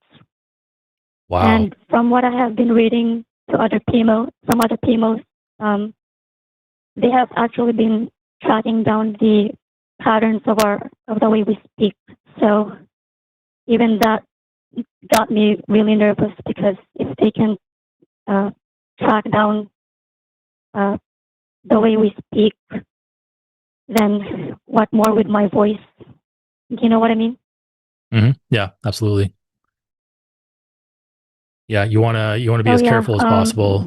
You want to be careful as possible in that situation. I can only imagine the stress that would be putting you under.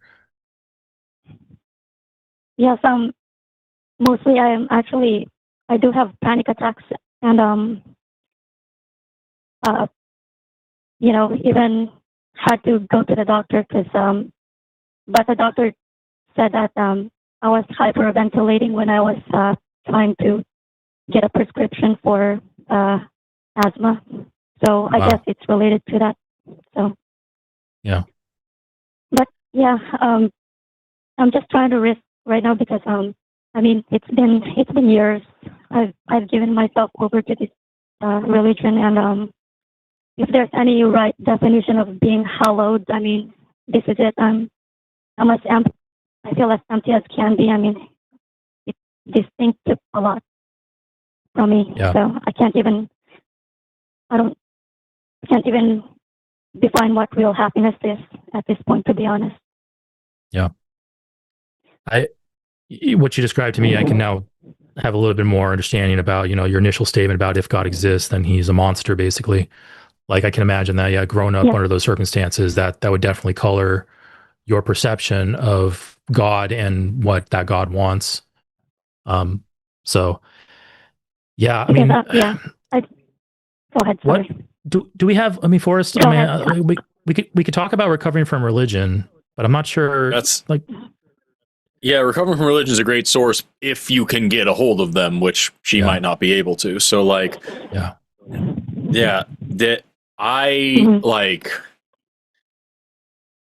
I don't know any like resources besides like legal help and going into like trying to find like a witness protection program that you can go to keep you physically safe.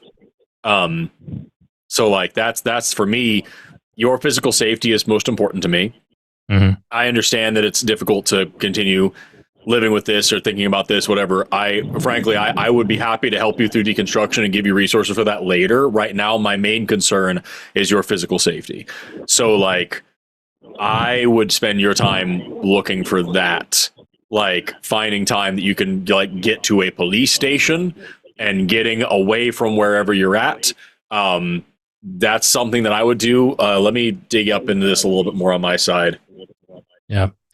Calici in the chat says that you can talk online to recovering from religion anonymously. So I believe they have online chat that you can take advantage of, so that you know, if you may not be able to have like a full contiguous conversation, but you can at least have like multiple smaller conversations using that. But Forrest is absolutely right. Your physical safety, if you're under a threat of harm, your physical safety is the most important, and every move you make should be carefully considered and planned. Yeah, this is a pretty extreme scenario, and it's hard because I don't want to like give advice and motivate you to do something that might get you into trouble. So I'm trying to like walk this line of, okay, I want to do whatever I can to help you, but you know, obviously like the threat's very real, and we gotta all be careful about it. I think your research focus needs to be. I'm sorry. Go ahead. Go ahead. Do you feel like I can be tracked just for trying to discuss with biblical versus with you guys, or? Well, I want to say this. when I left, the witnesses are about 8 million members, according to the wiki on what was it, Inglesine Cristo. The members is about 3 million worldwide, so it's smaller than the witnesses. 2.8 million in the Philippines. You're in California, assuming that's accurate. So you're in California. So, I mean, there's very, very few people in your community that will be part of this religion. It's probably almost safe to say probably just the people you know are a part of the religion are the ones in it. So you're probably in a position where you can generally trust people like police officers or social workers in the area to help you navigate and get out. Like, you know, like for instance, if you were let's say you were a Mormon in Utah and you want to get out and you're under this type of threats of violence, it could be very risky to go to the police because everyone in Utah is a Mormon, you know, so almost anyone you talk to will be part of that religion. Thankfully, it doesn't seem like, according to looking at the numbers here, you aren't in that type of situation. You may have resources in the area that you can implicitly trust, like police, social workers, maybe even a lawyer, and to get some advice, get some help, and start navigating the path to get out. Hands down, the best thing I think maybe that would improve your situation, not necessarily this is what you should do, but I think it probably would improvement if you did, is get yourself physically out of there. Get yourself to a town or a city, discreetly, without other people knowing, hopefully, and get away from that, and then start building up your social circle and your protection over there. And if it is super extreme and you have to, like, you know, change your name, change your online identity, even dye your hair and do things like that, to where you basically are having to change your appearance to avoid contact with these people, them tracking you down. Those may be options for you that you want to do. But one of the biggest steps forward would be physically getting away from that scenario. Because if people are around you threatening to harm you, then that's a really bad thing. I think the focus of your research right now, Sabrine, needs to be finding a lawyer and talking to that lawyer about, like, either protective custody or like a witness protection thing, figuring out what you can do to legally and physically separate yourself from these folks in a way where you are surrounded by people that are going to protect you. Because at the end of the day, I don't trust cops, but they're better than nothing. So showing up there and saying, help me, could work. And it has in the past. And I don't want to dissuade you from that if it's your only option. But there are certainly safer and more reliable choices out there. But that's outside of my area of expertise. So I don't want to give you any specific advice and lead you in the wrong direction. So I think you need to get in touch with a lawyer, somebody who isn't a cop, but does know the law very well and can point you in the right direction and say, hey, I am in danger. You don't need to give them all your details. Just say, I am in physical danger. I am being tracked by these people that I live with. I need to get out of here in a way that is safe. And I don't know how to do it. What do I do next? And let that person start steering you, because that's going to be the best chance you can get of getting really accurate and comprehensive legal advice. That's way better than anything we can tell you how to do. And to coattail onto that, any evidence that you have to back up your claims that you are under threat, like if you have text messages, letters, recordings, anything that will bolster your case, like a paper trail, documentation, anything. And I'm not sure if you have anything like that. It may be risky for you to try to acquire those things, like to record people and such. But when you go to an authority and say, I am in imminent danger and here's why, and then you show it, like I have the text message showing that this person's threatening me, or I have a recording of this person threatening to do physical harm to me, that bolsters your case and will put more gravitas on what you're saying and hopefully get authorities to act. If it's safe, of course. It can be very difficult to do, but yeah, it's a tough situation to be in. I can only imagine the stress you're under. And like I said, everything you do needs to be carefully thought out and considered before taking action, because you don't want to make the wrong move, because in your case, the wrong move could potentially be fatal, like literally. So, but it's tough, and I'm really sorry you're dealing with this. Is there anything else that we can maybe give you advice on? Anything before we part? Like anything else you need? No, it's just that basically the main reason I went on live is just the main thing is to prove to myself that this isn't real because, that's one of the only things that's preventing me from leaving. Yeah. Is that it's I guess this is Stockholm syndrome. If you would, Can be. Yeah. Mm-hmm. Absolutely. Every day is a little bit different. Every day is a little different than the one before. So you're gonna go to bed tonight. You're gonna process this stuff, and tomorrow you're gonna wake up and have a slightly altered insight into things. And if this is part of your process, then yeah, absolutely do stuff like this. Do it carefully. Talk to people. Call us back and talk to us more if you need to. Yeah, this is all important, and these are all the steps you're taking to wherever you're going. So I highly encourage you to keep this up. I know there's like the safe place program and stuff, but that's only for people under the age of 18. But I doubt very seriously they would turn someone away who's like, hey, I need help. So like, I don't know if that's a thing that could be reliable to you. I'm putting the link to that in the chat because you can like literally text these folks and they'll tell you where to go to be, given some cover. But that's a short-term solution. Yeah. So that's that. Look into that. Recovering from religion. I'm sure they'll have resources and suggestions that'll be far better than ours. Okay. Yeah. It's probably your two best lines of action at this point. Yeah, I would call a social worker or a lawyer and start getting some legal advice on what are your actual options. That's my best bet. Yeah. Okay. Are you allowed? So far, I'm sorry. Go ahead. Continue with your thought. Go ahead. Yeah. Yeah. So far, there are no threats. I mean, fortunately, it's just. But yeah, Okay. Yeah. Are you allowed? Witness is heavily frowned upon this, but are you allowed to see like counselors and a psychiatrist or a therapist? Like, are you free to do that? We're free to do that, but there's that implication that we have to have more faith in God. That there's almost no such thing as depression or. Yeah, I gotcha. For those who have, Yeah. What I recommend doing is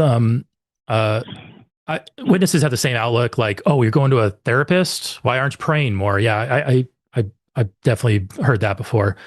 But therapists aren't just there. Therapists aren't just there to counsel you when you're mentally ill or feeling down or depressed or whatever. Therapy is just it's like your yearly checkup at the doctor's office. You can go to the doctor for your checkup and not actually be sick. It is just a routine maintenancing type thing. Therapy is the same exact way for your mind. So if you can, maybe here's another thing you can do. If you can, don't even call it a therapist, or just call it a counselor, or just use whatever word won't set off the alarm bells in your cult circle. Find somebody that you can go talk to. And anything you say between that person and you is privilege. It's professional healthcare. Anything you say to them is privilege. They cannot legally share it with your family or with friends or anything like that. And you can go to that person and say, I'm in this situation. This is the help I'm seeking. And you have this, you'll have a relatively trusted person you can talk to that could perhaps give you more ideas, direct you in the right directions. Because therapists and counselors all the time, they get patients who are like, I'm being physically abused at home and I can't find a way out. What do I do? Like, they'll have also resources that you can use and ideas and suggestions.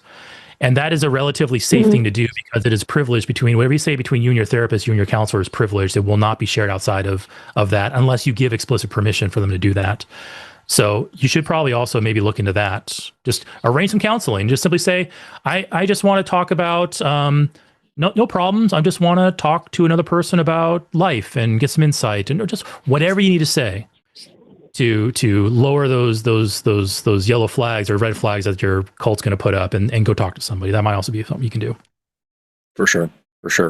Don't forget also, last thing, make sure you delete your phone history and internet history when you hang up on this call. Yes.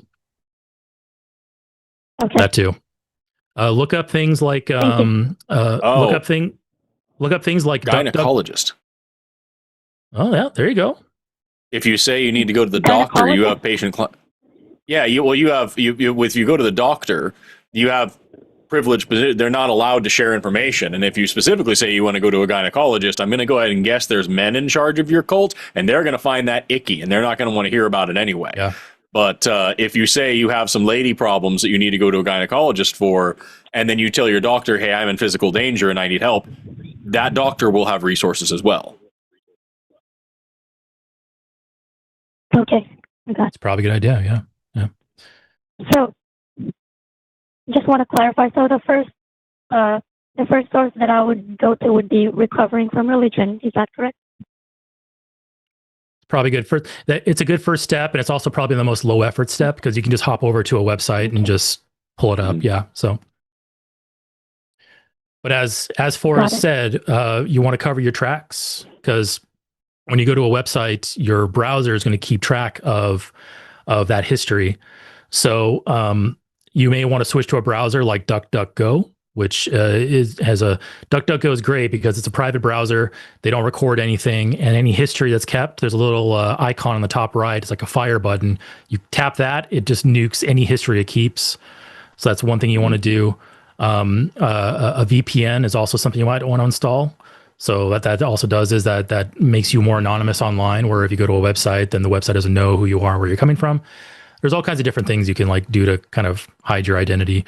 But DuckDuckGo browser is probably pretty good, or at very least, use like Chrome's incognito mode, which is kind of like DuckDuckGo. So yeah, do your best, like look up how you can cover your tracks online, how to erase browser history.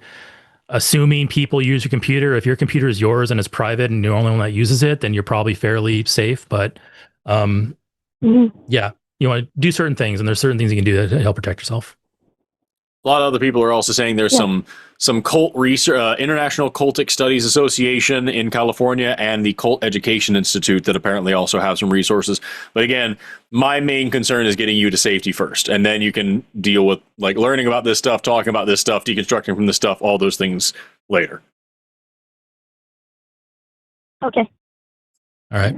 Thank you. So, Severine, yeah, good luck to you. My heart goes out to you. Both of our hearts go out to you. We're be safe, and I really hope you get through this and find better times. So, and please call us back.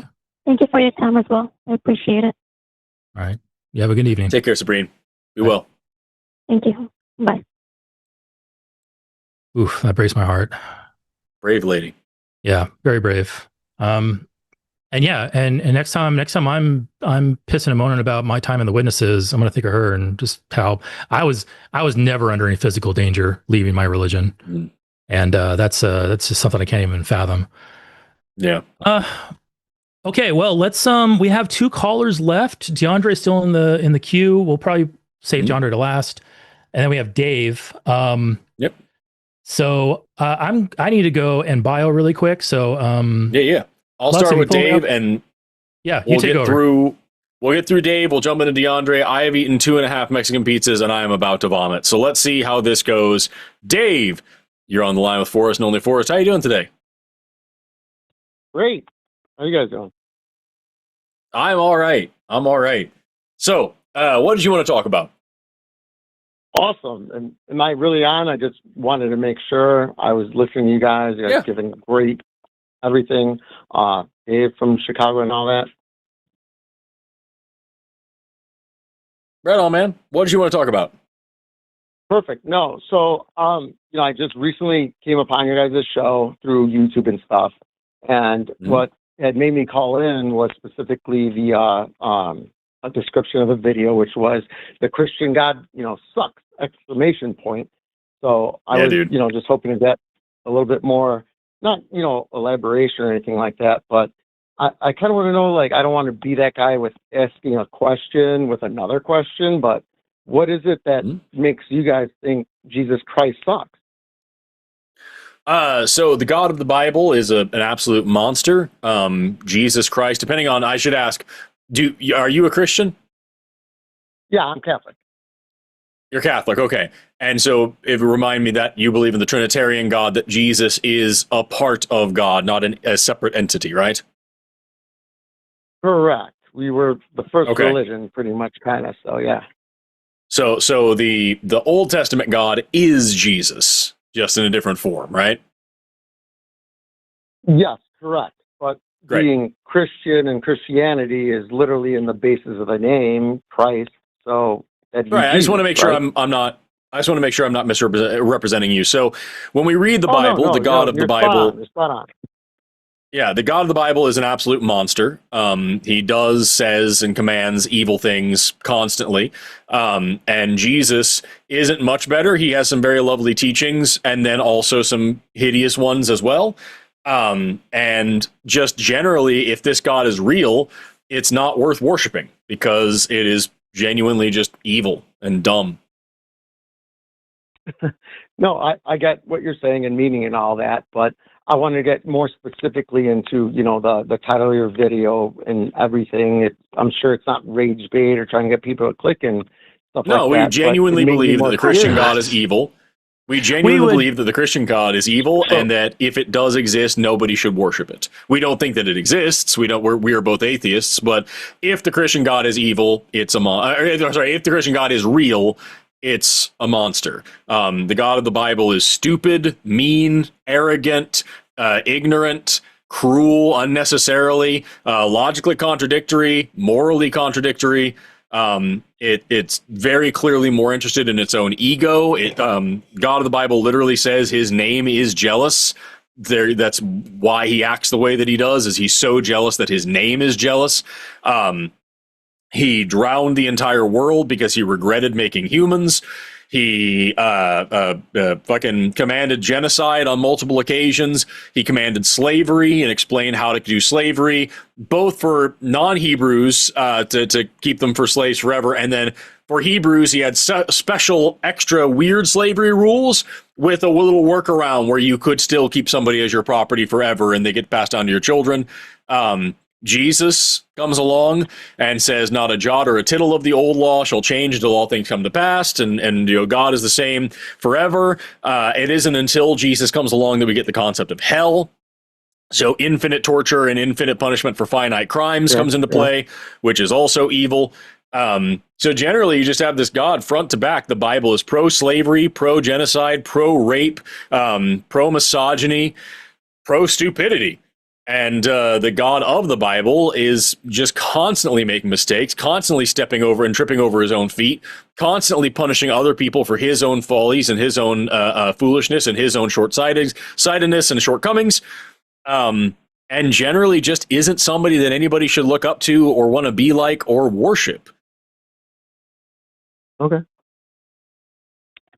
Just want to make sure you got it all descriptive, and you wanted to make sure that that's what you believe as far as what you believe in the Bible and everything that it teaches and stuff. Not rage baiting. Not rage baiting. That is actually what we believe, and we're willing to back it up. So, if I could ask, do you believe Jesus Christ also believed in this? And that's everything that you said. That's what Jesus Christ epitomized. He also would believe everything that you just said right now. The concept. So first of all, as we established already, Jesus is God. He's just a different form of God. So he's not separate from God, and he doesn't get absolved from the sins of your God. So the God of the Old Testament and Jesus are both culpable for the same shit. Also, as I said, Jesus said, I come not to change the law, but to fulfill it, and not a jot or tittle of the old law shall change until all things come to pass. He is very clear that the God of the Old Testament is still his God and still what he believes in, and that the old laws and the old rules and the old ways and the old blah, blah, blah is all still very much applicable in his beliefs. And even if you take all that out of it, if you want to make Jesus just this totally awesome, super cool guy, taking it out would be the New Testament then, wouldn't it?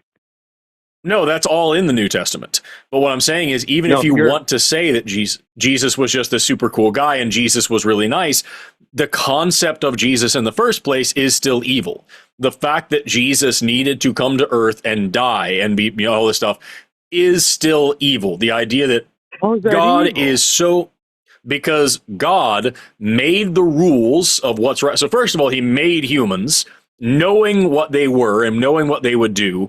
Could have made things differently, could have done whatever he wanted to do, didn't, made the situation so that original sin comes in the world, punishes people not for being sinful, but for being disobedient. The original sin was not believing the lie that he told them in the garden.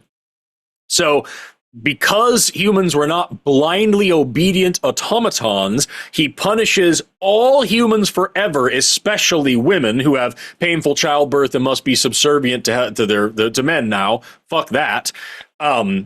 All humans are now damned, and all humans are now being punished forever because of some two people who were literally born yesterday were told by exactly two people contradictory things, and they, I guess, just chose wrong. And now you've got this situation where God, who's supposedly a loving father, despite the fact that he already drowned the entire world because he regretted making us, which that's a fucking wild thing to say. God now can't just love us, can't just forgive us, can't just let these things go. He has to torture himself as a sacrifice to himself to create a loophole in his own rules, which he's already changed multiple times and could change again, just so that he can make now a conditional argument where he'll love us conditionally if we agree to not be critical about his stupid decisions and to worship this child himself. It's just a stupid, evil system. There's no reason for any of that. If he was a good God, he just wouldn't have this situation in the first place. There would be no such thing as hell if he was a good God, because infinite torture for finite crimes is evil. There would be just forgiveness and love. But there's none of that. There's punishing somebody else for somebody else's crimes and a filthy blood sacrifice, human sacrifice, just to appease the bloodlust and rage of a dumbass that made the system that way in the first place, while knowing the future and knowing what was going to happen. No, I know. Oh my God, you nailed so many points there. Yeah, sorry, Dave. We are dumping a lot on you right now. But you asked the question. It's the end of the show. Oh no, yeah, it's also the end of the show. It's a lot to get through, and I wish I could even write it down and stuff. But no, maybe I can ask you. Maybe Dave. Maybe Dave, I can ask you maybe a couple questions. And maybe we're not in alignment on these things. Maybe we are. The questions are just kind of like determine whether you and I are in alignment on things. Yeah, sure. And we are at the end of the show, so I'm not going to beat around the bush. I'm going to go straight for the punchline.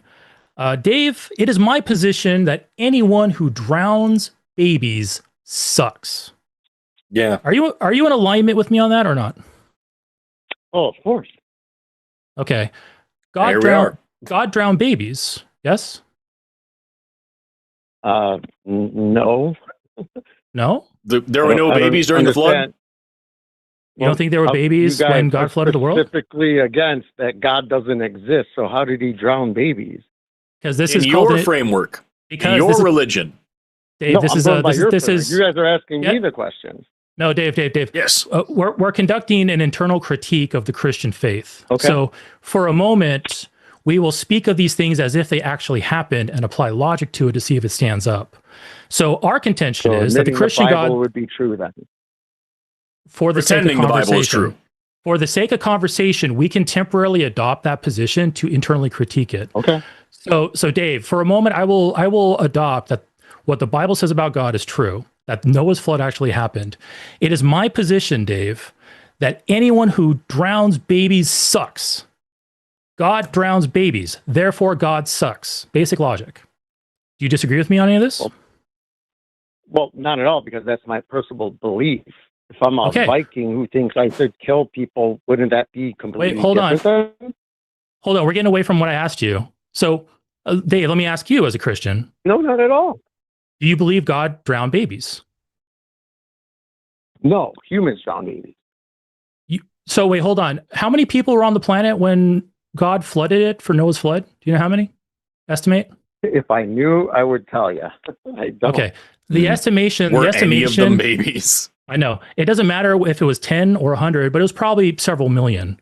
You don't think there were any babies on the planet when... Too many. Do you not think that there were any babies on the planet when God flooded the planet? Yes, of course there were. Okay, so there's babies on the planet. Especially when he there's sent babies his on the angel to kill every firstborn in Egypt, of course. No, we're talking about hold on. We're talking about Noah's flood, not Egypt. I went out of context there. Let's focus on Noah. So there were babies on the planet. God flooded the planet. thereby drowning the babies. God drowned babies. And if you agree with me that anyone who drowns babies sucks, then you must say that God sucks. That's counterintuitive because you're telling me if basic logic, my friend. In babies that should be dead that don't believe in what I do is okay. Versus, I think you're missing the point here. It doesn't matter what the babies. You're missing the point here. It doesn't matter what the babies believed. There were babies in their cribs. According to the Bible, there were people on the planet, and that includes babies in their cribs. Literally, babies born that day. And then God flooded the planet. Then God flooded the planet. God drowned them. But I don't understand. What's the crux of your narrative here? What are you trying to prove? That God's bad? No. The contention here is bad, and God did that. Yeah, the contention here, your comment here. Okay, and that the people that live. Hold on. Dave, to answer your question, your comment here, agree. But you agree that anybody who drowns babies sucks, and you agree that God drowned babies, right? Because we just went through that. Therefore, you must, I said logically. Humans drowned babies. Who God flooded the world, and I'm sure you guys are like, oh my God, he's saying something different. So humans are responsible for the babies that got drowned? Dave, I don't think you're quite. I really want to give you more. I really want to give you more credit here. Maybe I'm just not explaining things correctly to you. I know. I want to give you more credit here, okay? Because Dave, you're saying humans drowned the babies, but humans didn't flood the planet. God did. The Bible explicitly said God flooded the planet. So the babies that drowned because of something God did. The earth. I don't and just to be clear, and God said this himself. So how in the world does it make sense if I go kill a random person in the street saying God told me to do it, but it's because he already murdered, raped, pillaged all these other people and it was fine, versus like the rule of law? I mean, you guys are missing a key step of like how law is secular to religion. That's all I'm saying. You are using that word. You're trying to quote biblical things about how God flooded the earth. Yes, okay, great. Yeah, he flooded it to get rid of all this sin. Okay, so we're in agreement there. It didn't work. We're in agreement there. God flooded the earth.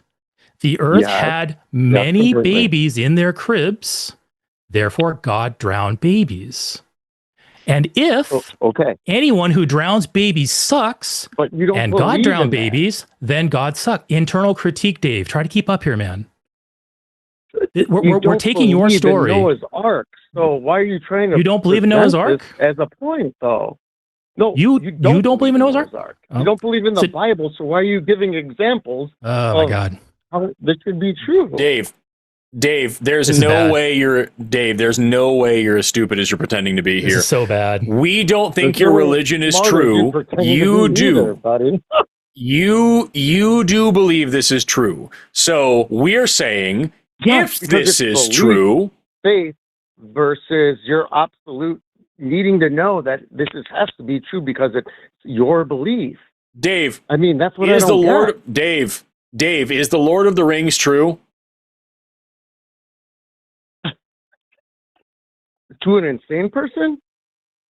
Nope, at all. Objectively, is the Lord of the Rings true? Oh, objectively? No. Okay, great. No, so when I read the Lord of the Rings, and I read the Lord of the Rings, and I read about Sauron, the Dark Lord Sauron, and all the terrible things that he does it make sense to say this guy isn't real, but he is doing bad things in the story, therefore I can say this character is evil? Does the person listening to your story believe it's true? I'm not talking about anything else. I'm talking about me. When I read the story, can I make a moral judgment that Sauron is evil? Nope, I'm reading it just for myself. Okay, so you're reading it by yourself. Yes. Do you believe Does it make sense? Nope. I still think it's a fairy tale. Now, does it make sense to say in this fictional story, I cannot get through to you, Dave, if you won't let me speak. No, man. Does it make sense What do you mean? for me?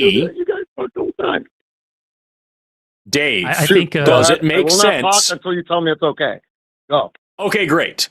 Dave, does it make sense for me when I read The Lord of the Rings, knowing that it's not true, for me to determine that the character Sauron is evil based on his actions in the fictional story? Even though he's not real, I can make a moral judgment about him and determine that he is the bad guy in this story. Yes or no? Answer that question. Is that cool? There you go. Is that fine? Can I respond? Is what I'm saying. You done? I just told you to answer the question. Okay, well, I asked for, just tell me, okay, go, just so I know when you stop. So, whatever your narrative is that you're even reading yourself on a couch on a Sunday afternoon, any given day, versus sitting there telling your own child a bedtime story, what do they believe? We don't know that. I'm going to ask the question again, Dave, because clearly you are not capable of answering it. Man. The answer, yeah, and I'm interrupting you now because you didn't answer the question. The question again was, when I read a story myself and I know it's fiction, but one of the characters in the story does evil things, does it make sense that I can come to the conclusion that this character is evil even though they don't exist? Yes or no? Am I you? How the hell can I know what you think is true or not, or accept? That's not what I asked you, Dave. I'm going to ask again, and we're going to see if this time it can get through your head. The question again, Dave, because it's really not a hard question. Is it possible to make moral judgments about fictional characters even though you know they're fictional? Yes or no? No. So you cannot possibly make a judgment about a fictional character. So when I read Red Riding Hood and the Big Bad Wolf, I can't determine for myself who's the good guy and the bad guy in this story. To you, my Bible is fiction. To me, it holds truth. You not understand? It doesn't matter. It doesn't matter, How Dave. does it not matter? This is literally the point of the conversation. I don't think Dave is equipped for this conversation. Dave needs to. Yeah, Dave. I'll skip to the end. Dave, I was trying to just walk you through to the point, but it seems like you are fundamentally incapable of addressing a simple, fucking straightforward question. So I'll just get through to the point. It doesn't matter whether the Bible is true or not. I can read it, and I am in the middle of explaining it, you dumb fuck. Listen, it doesn't matter whether or not it's true. Oh, God, you're so upset about it, Dave. Dave, go cry about it somewhere. I'm going to finish talking now. In this Bible, whether or not the Bible is true, I can read it and determine whether the characters in it are good or evil. If it turns out to be true, that doesn't change whether the people are good or evil. I can still read the same book. Who determines? How's it going to turn out to be true? What are you talking about? If I discover that it's true, if I read a book about World War II and I've never learned about it before. How are you going to discover that? If you the same way we learn anything about anything. Wow. You just don't want to accept anything that's against your opinion. And hey, Forrest. That's literally not what I just said, but it's a very easy straw man for you to beat down, so it makes sense that's what you believe. Hey, Forrest, in Star Wars, when Darth Vader and Grand Moff Tarkin blow up Alderaan in front of Princess Leia, that was a bad thing, right? Well, how could we possibly know? Does it matter if it's true or not? I mean, it depends on who you're saying the story to, and also depends on what your how can you know if Star Wars is true? Maybe it is. Who knows? How do you know anything, really? Literally establishing how God gave us morality. Like, I mean, you guys are literally. I don't accept the morality from a God that drowns babies. Yeah. No, you're picking and choosing and saying that's what it is. When Well, literally, we can in the make, New so Testament, Dave, we can actually make it easy for you. Jesus- Let's make it easy for you, okay? If the Bible is true, God sucks. If the Bible's not true, the story of the Bible of God that's my whole sucks. point. Why I called in. The character guys sucks. Jesus The Christ character sucks. sucks. Whether why the does character Jesus Christ suck? because Answer me under your that. theology, For all the reasons Oh that I my already God. explained to you 20 minutes ago, Dave. What did he do that sucks then? he drowned babies. Drowning babies was one of them. Jesus Christ drowned babies. Is Jesus Christ Yes. God? Is Jesus Christ God? Yes or no? Did he drown babies? Is Jesus Christ God? Yes or no? Yes. And he drowned babies. 1,000%. Then he drowned babies, dude. It's just- Dave, you Did he save 1,000 you are not in this conversation. Did he save We're- 1,000 babies? we're Not going- getting shut up in a school? we're going to move on, Dave. Did he save? No. I'm Keep him for sorry. a minute. Keep him for a minute. I want to have fun with it a little fine. bit longer. All right, fine. Dave, you're back in. You're back in the ring, Dave. Come on. Dave, finish this off. Tell me why slavery's good. I give up. Why? Oh my God. It's not. It's not ever. Is there ever a situation where slavery is good, Dave? Tell me when Jesus Christ said slavery is good. That would be Leviticus 23, 25, 29. Sorry, go ahead. No, I'm sorry. I said go ahead. So Leviticus For you, 25, Leviticus- 44. Read it to me, please. Leviticus 25, 44. Actually, let me pull it up in modern English because my book is King James Version. I'm That one pulling up here sucks. now. I'm Catholic. I'm not King James, so Yep. it's only actually. So let me pull up 13 extra Leviticus books and stuff, so- 25. No, go ahead. 44.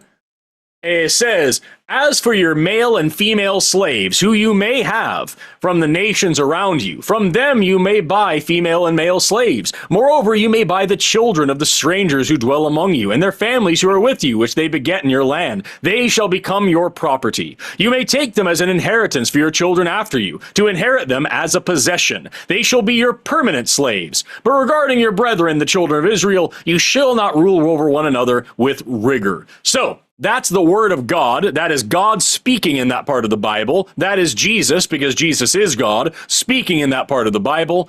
God says, this is how you can own human beings as property. They are your property to pass down to your children as owned objects. Is that good or evil, Dave? Well, of course, I believe personally it's evil. Great. So your God commanded something evil. would That it- makes him what? It makes him God. Makes him evil. How would that make him evil if you're saying you don't even understand morality? I never said I didn't understand morality. I said that anybody who says you should Then own how do you slaves understand morality? is evil. I'm How not do you going to go to understand your next morality talking then? point. No, we're not jumping to where it's comfortable for you, Dave. God said owning What do you mean slaves is comfortable? good. I asked you a You simple and I question. agree. How do you Nope, understand Dave. morality? You're not in Okay, charge of this call, okay. Dave. God said own slaves. Obviously. That's Go ahead. evil. Please, That's go ahead. evil. God said Okay, you can own so slaves. where's the That makes benchmark God of evil. evil?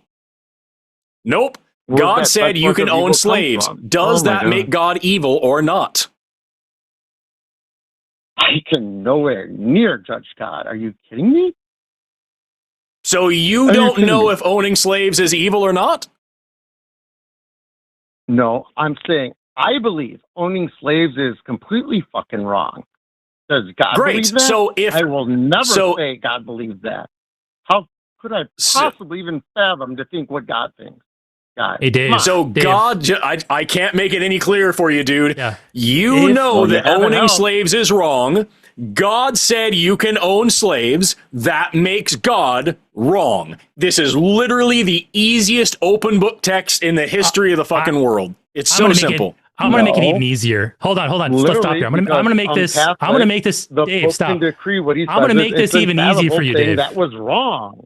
Dave, I'm going to make So this that even makes it wrong easier then. for you. Oh, geez. You guys try to talk about my religion without even knowing anything. All right, Dave, I'm going to make this Try so about easy it. for you. We're talking about like second grade math easy here, okay? There's this really awesome thing called the law, the transitive property in mathematics, okay? So I'm going to unmute you here, Dave, okay? I don't know if you can see the Religion here, screen man. here. I don't know if you can see the screen here, okay? But I have a That's a very, good very point. simple. I have a very simple thing here. On, the TV and I have a very simple thing on screen here. It simply says A is equal to B, and B is equal to C. Therefore, A is equal to C. Okay? Very, very simple. If you know algebra, this should work, okay? So A is equal to B, okay? Jesus is equal to God. Okay. Second line, B is equal to C. God drowns babies. God is the same as a baby where drowner. the hell do you come up with that variable? Listen here. How Listen does that here. make Hold any on. goddamn sense? Hold on. You admitted it earlier. God drowns babies. Jesus is God. No, I meant it's humans drown babies, not God. God drowns babies. Therefore, Jesus drowns doesn't. babies. Humans do.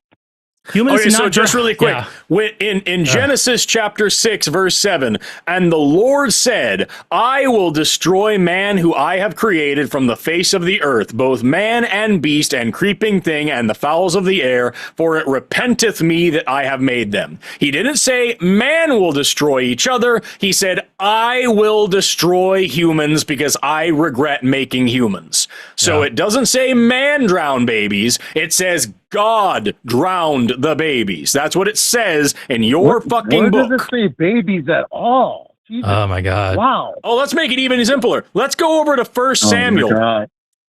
No. We're going to make it even easier on you. Where does it 1 say Samuel. babies? Where does it say drown babies? 1 Samuel. Which is this? Just because it's babies who died. Where does it say? Yeah, we're just God using drowned one example. babies? That whole situation was evil from the start. But let's do this. First Samuel chapter 16. Topic and not saying again. No, it's the same fucking topic. You just have to be smart enough to follow it. First Samuel chapter 16.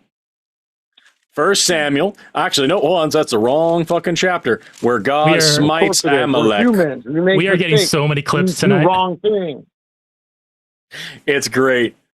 Where the fuck up? See, this is why I shouldn't use a fucking paper Bible. God damn. God, I wish you guys would make me I know you're bad against. I know you're bad with computers. I'm muting you. There we Dave. go. First Samuel chapter 15 verse 3.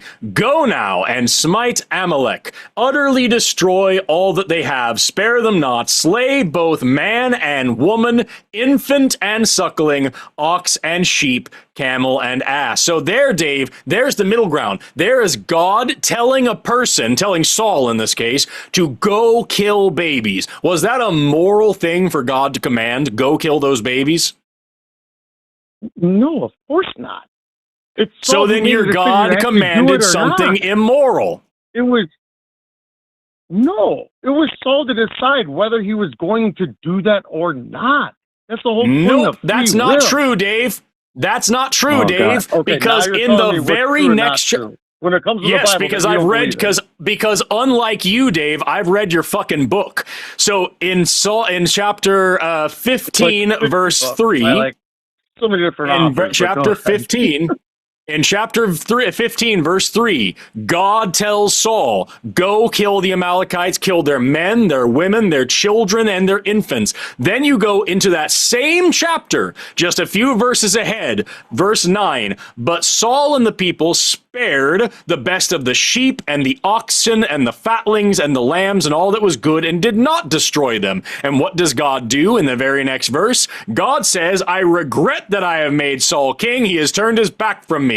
And he strips him of his title and tortures him with demons for the rest of his life. So yes, God wanted Saul to kill every living thing in that village, just like he said. That was not Saul's choice. God commanded that Saul kill babies. Was that a good thing to command or not?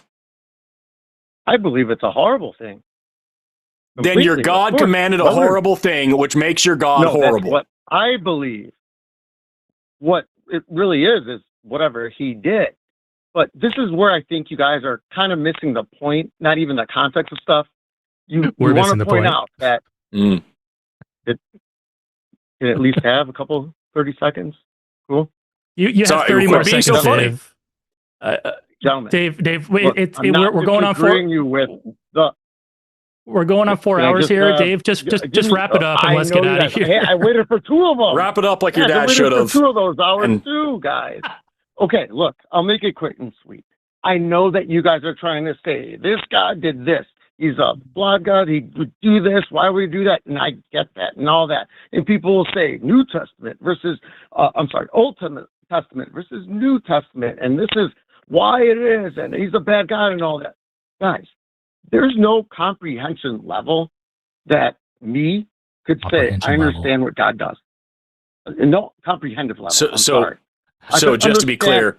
Okay, if you're not going to let me finish. Do you believe? Let you guys have no, because I know exactly what you're saying. No, because I've already heard it. Do you think, Dave, do you think that God has a plan for the universe? Comprehension level. Oh, of course. And do you think that God's plan is good? He's trying to be sarcastic, saying about a butthole? What? He said comprehension level. We're making fun of you, Dave. Really? It does sound like condescending butthole. It does. Yeah. Oh, okay. It does, Speaking of condescending buttholes, is God's plan good, Dave? Of course. And does anything happen that goes against the will of God? No. Of course not. So then, just to be clear, God of his free will, no matter what humans do, no matter what humans have done, no matter what humans are responsible for, all of it is God's will. So it doesn't matter what we do. It doesn't matter any of this. God wants those babies to drown. God wants those people to die. God wants rape. God wants slavery. God wants murder. God wants genocide. Everything that happens in the world that's horrible and evil and twisted, it's because God wants it to happen. And ultimately, it's all worth it. So Dave, will you now say that you think slavery is actually a good thing because it's a net positive, because it falls into God's plan and nothing goes against his will? You done? I asked you a question. Are you smart enough to answer it? I asked, are you done explaining so I can answer? Waiting for the answer, Dave. Yes, can I answer? Still waiting for the answer, Dave. Explain the good thing God does then. What about so you don't have an answer? Yes, I do. How many good things do I have to do to make child rape okay? I don't know. I'm not God. I am telling you. Yeah, I say there's fucking none, dude. Cherry the bad things that happen, but the good things is not anything because of him. How many good things does God have to do to make child rape okay? As many as the bad then. So there is a number where you would say, hey, those children got raped, but it was all worth it in the end. No, nowhere near. You pointed out. So then you're contradicting yourself again. No, I am telling you, why don't you point out the same good things? Because they don't matter. Good enough. How many good things does Hitler have to do? Oh my God. Dave, how many good things would Hitler have to do to make him a good guy? In your eyes, man. How many good things would Hitler have to do to make the Holocaust worth it?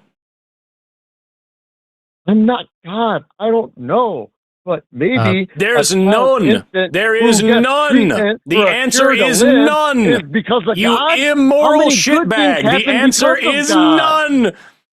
No, so here's where we're at, Dave. Once again, shut the fuck up, Dave. Nobody cares what you say. Once again, the point of the whole thing here is that if everything that happens goes according to God's will, and it all follows God's plan, and God's plan is ultimately good, then the logical conclusion of your fucking faith is that every bad thing in the world, every genocide, every rape, every murder, every torture, every baby drowning, fucking every horrible thing that you've ever thought of, every fucking thing that has ever been bad, even in the slightest to the greatest, no matter what, it's all good. And it's all worth it because it all leads to God's glorious, perfect plan. If you don't say that the Holocaust was worth it in the end, then you are being logically inconsistent. And if you do say it, you're a fucking piece of shit. And I think you're just barely smart enough to get that, Dave, to get that there's that contradiction there, which is why you're so fucking scared of the question and you keep dodging to, well, there's good things, though. Yeah, Hitler fucking built the Autobahn, you know? He got like some medals and shit. He did a lot of community service. Doesn't fucking matter, dick breath. That doesn't matter at all. At the end of the day, it's bad to drown babies, and it's bad to do slavery. So if anybody does those things, they're fucking bad. End of story. Sorry that your God's such a fucking worthless, stupid monster that he couldn't come up with any other way to make his master plan happen than through pedophilia. Fuck you and your God, Dave. And with that, I'm bored of this call. You ate food and you're spicier than me. I'm like super hangry right now, but man, you're just like infinite. You're like a white hole in space, just infinite energy outpouring. It's amazing. Holy shit. I regret the fact that I called him dick breath, because while it was funny in my head, I realized somebody might take that as homophobic, and that's wrong. But it's like, it's amazing because whenever we started going down some type of logical path, even just this, like he couldn't be quiet long enough to walk through this. Yeah. And because I think despite everything Dave showed us, despite how much he demonstrated he was not equipped for this conversation or troll, there's something in his brain, like when he sees something like this and somebody talking through like this, alarm bells are going off. Uh-oh, my belief is in threat. This is going to go someplace that I can't defend. I need to interrupt it and muddy up the waters. Oh, well, you don't believe it. Why are you talking about like it's real? Or it depends on who you're talking to, whether they believe it or not. Like, just try to move those pieces around, muddy up the waters. Dave, you got to look up internal critique. We do it all the time. Like Forrest and I can sit here and talk about, okay, were the actions of the Empire justified in Star Wars? Neither of us believe Star Wars is real, but we can sit here and talk about like, okay, if it were real, we can talk about it. We could talk about how, no, it was not justified to blow up Alderaan. No, it was not justified to do this or that. Like, it's okay to do that, Dave. Like I said, I think Dave's got something going on in his head. It's some type of intuition, alarm bells going off. And whenever we try to approach any type of point, he's got to bring in he's got to bring in the cruft and just mess it all up. And Dave, if that's the case, you're not here honestly. We don't care. Like we only want honest interlocutors. But thanks for the clips, man. Like I'm sure. Yeah, for real. I'm sure our producers are gonna have a field day cutting this one up. That's the thing for me is like I don't know if Dave was trolling or not. He had a weird condescending laugh every now and then. He got real stupid and emotional. But like at the end of the day, that's the problem with shows like these.